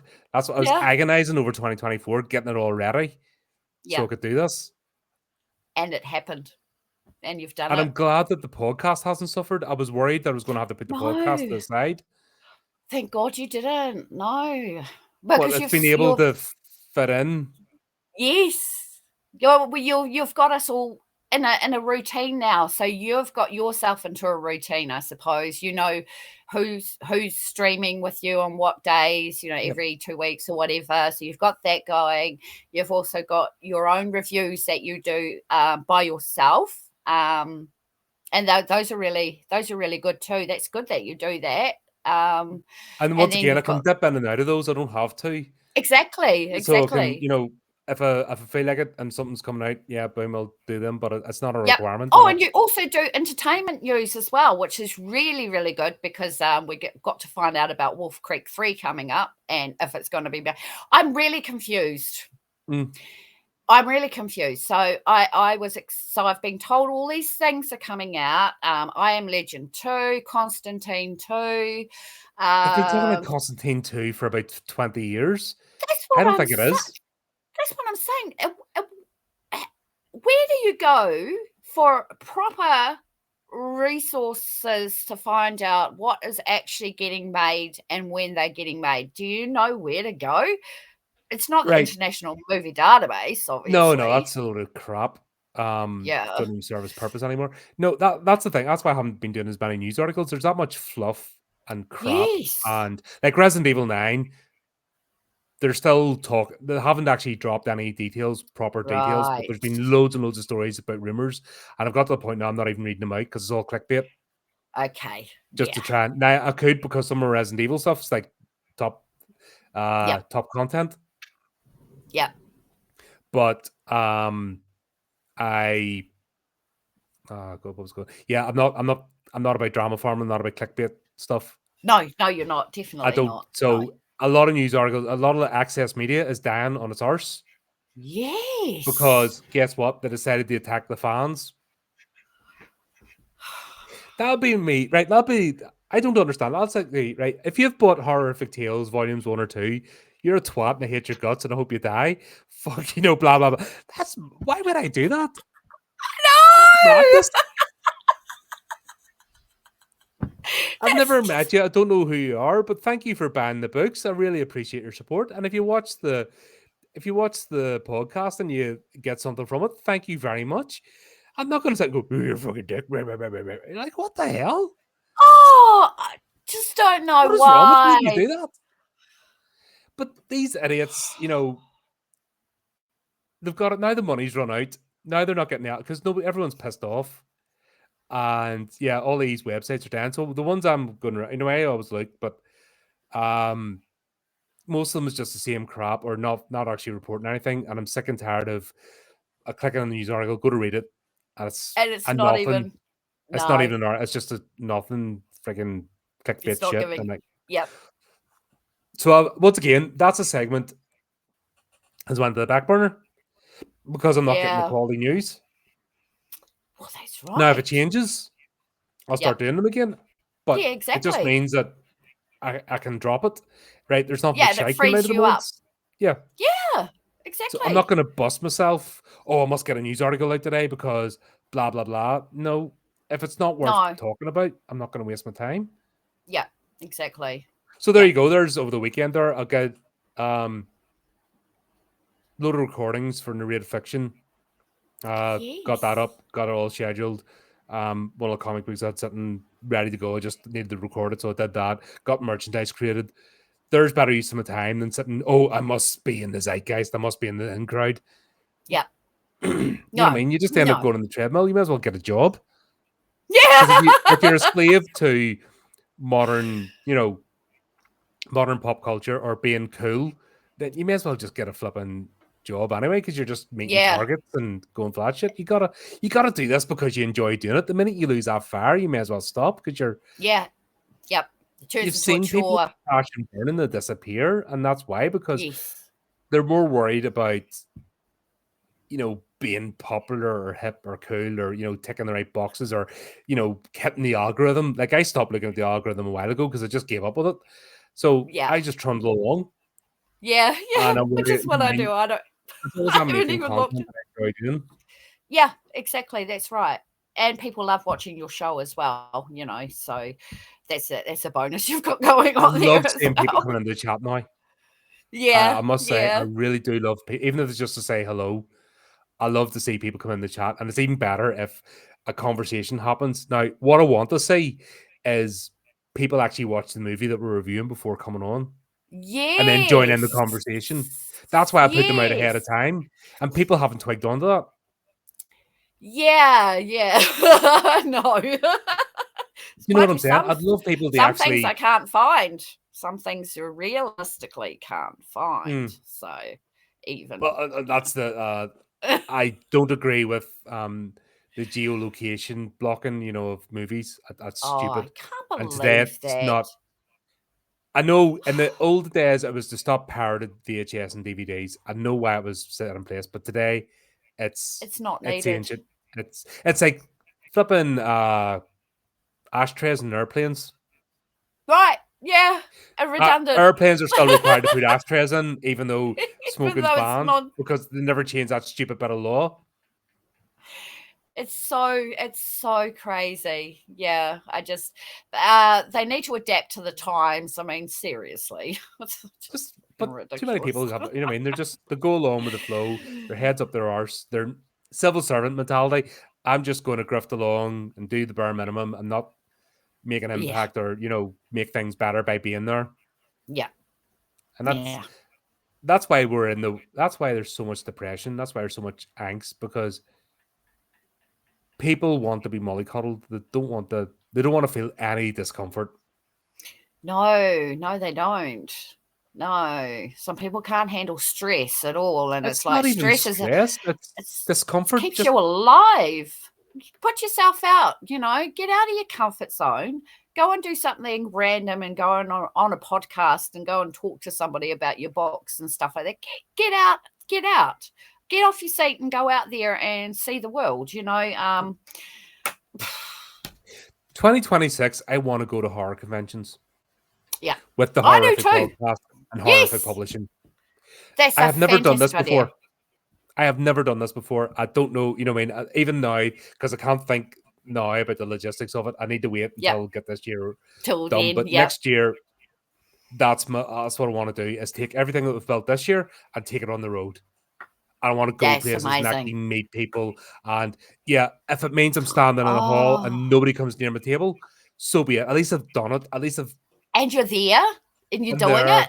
I've put the work in. I know I've done the best that I can. I've got the best table I can. I've got the best backdrop. I've thought about this. The way I think about things. Yes. What I mean? As long as I know I've put that much effort in, I'll be happy. Yeah. And if nobody Yeah. comes to the table so far, but then again, I just need one new reader. I just need one new subscriber. I need one person I didn't know you existed. Now you do. Yeah. It's worth, Exactly. and plus I have done something I have never thought I would do. Do you know what I mean? Yes. It's even my personal growth is worth. How many people spend Exactly. money on gurus and, as we said, self-help courses and improve yourself and do this? Sometimes you just need to go and do something. Yes. Stop waiting Yes. for people to tell you what to do. Go and just Oh, do something. And guess what? just do If it. if you fuck it up, you fuck it up. At least you've Yeah. freaking done it. Yeah, At that's least you've right. tried. You've tried, you've done it, and you succeeded, and the accomplishment it gives you is it's better than anyone saying anything to you. Your own accomplishment and your own patting yourself on the back and going, I did it. Oh my god, I stressed out for a whole week for nothing, but I did it. And no one can take So, that away from you. no. Now you'll always get the Tommy two shits. You always get the, in bed, well, I've done this all the time. I'm so, fuck that person. Because that person, if they're saying it and they've made it, they're insecure. They're on a pedestal, and Yes. they're so afraid of somebody toppling them. The only person that says that to you, who's got more subscribers or got more books sold, they are terrified. If they're saying that to you and you're starting out and they're trying to put you down, they're afraid of you, and that should give you Oh, more yes. incentive to go and do it, Yes. just to Exactly. up yours. Yep. That should fire you up. It should knock Yep. out you. That should get something in your gut going, I'm not putting up with that. I'm going to show you. Yes. Exactly. I've had to do that a few times. And it feels good though. Once you get past that, you're like, yes. It does. It does, doesn't it? Yeah, exactly. But anyways, Oh, wow. I'll shut up I'm now. going to put in the description your channel, HORRORific Podcast. I'm also going to put down in there the first book, anthology, which is about hauntings, the second book, which is about cryptids. Very awesome books. I really like the way you formatted them too. I noticed that mine looked off because I did Sean formatting. So I've got to, that's something I learned from you, is that doesn't look that good in an anthology. So I like the way you've done it, how you're breaking up chapters and breaking up the paragraphs, and that I think that's very clever. Very clever. Oh, It thanks. actually But once makes it again, easier I'm to looking at the read. aesthetics. I'm looking at this in your Yes, hand. I'm not worried that's about, important. and that's what I'm saying about, Sean, right? It must be 2 points from here. It must be robotic. Yes, That's exactly. the danger of courses and people Yes. imposing formatting. Yes, Yep. we all speak a language. We all write in a certain way, but at the same time, you need room for. You can't be Change shackled. and You may as well. development. Yeah. And you're using Arial? I actually love it. I prefer It it. works. And I'm going to do all my stories in Arial from now on, because I'm just like, I was just taught bad stuff, bad habits, I think. Taught bad But habits at creative writing courses. in another project, I'm not using Arial Yep. because I found something See? else, because it Exactly. fits with that. With what you're doing. That's I'll right. tell you, I just want to get this out. Honestly, I am chomping at the bit because we're so close to the finish line, and I Are you going to do it? No. No. just so close to the finish line, and I'm waiting because we've got No.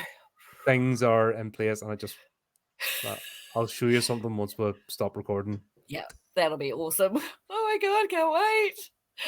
Oh, Colin, this has been very, very enlightening, and I love the fact that I got to be the one to interview you this time. Well, thanks for Yay! having me, Dale, and Yeah. also appreciate. Thank you for being a friend and a supporter and a colleague. Oh, It means the you're world. welcome.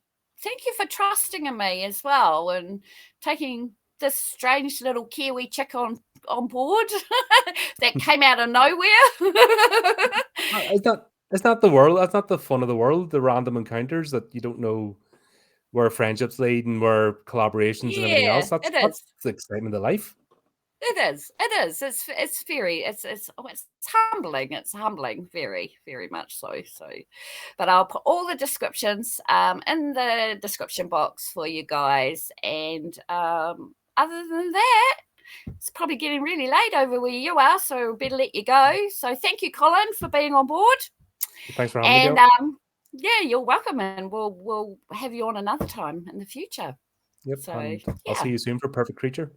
Yes, looking forward to that. So if anyone's ready to go and watch, what's it called again? Perfect Creature. Please, Perfect Creatures. Go and watch that if you can find it. And we've got a review scheduled this week on Friday, so that'll be great. So looking forward to that. I can't wait to watch that film. It looks bonkers. It's fun. Yeah. All right. Okay. All right. Thanks for tuning in, everybody. And until next time, we'll stay safe out there and keep in touch. Bye. Bye.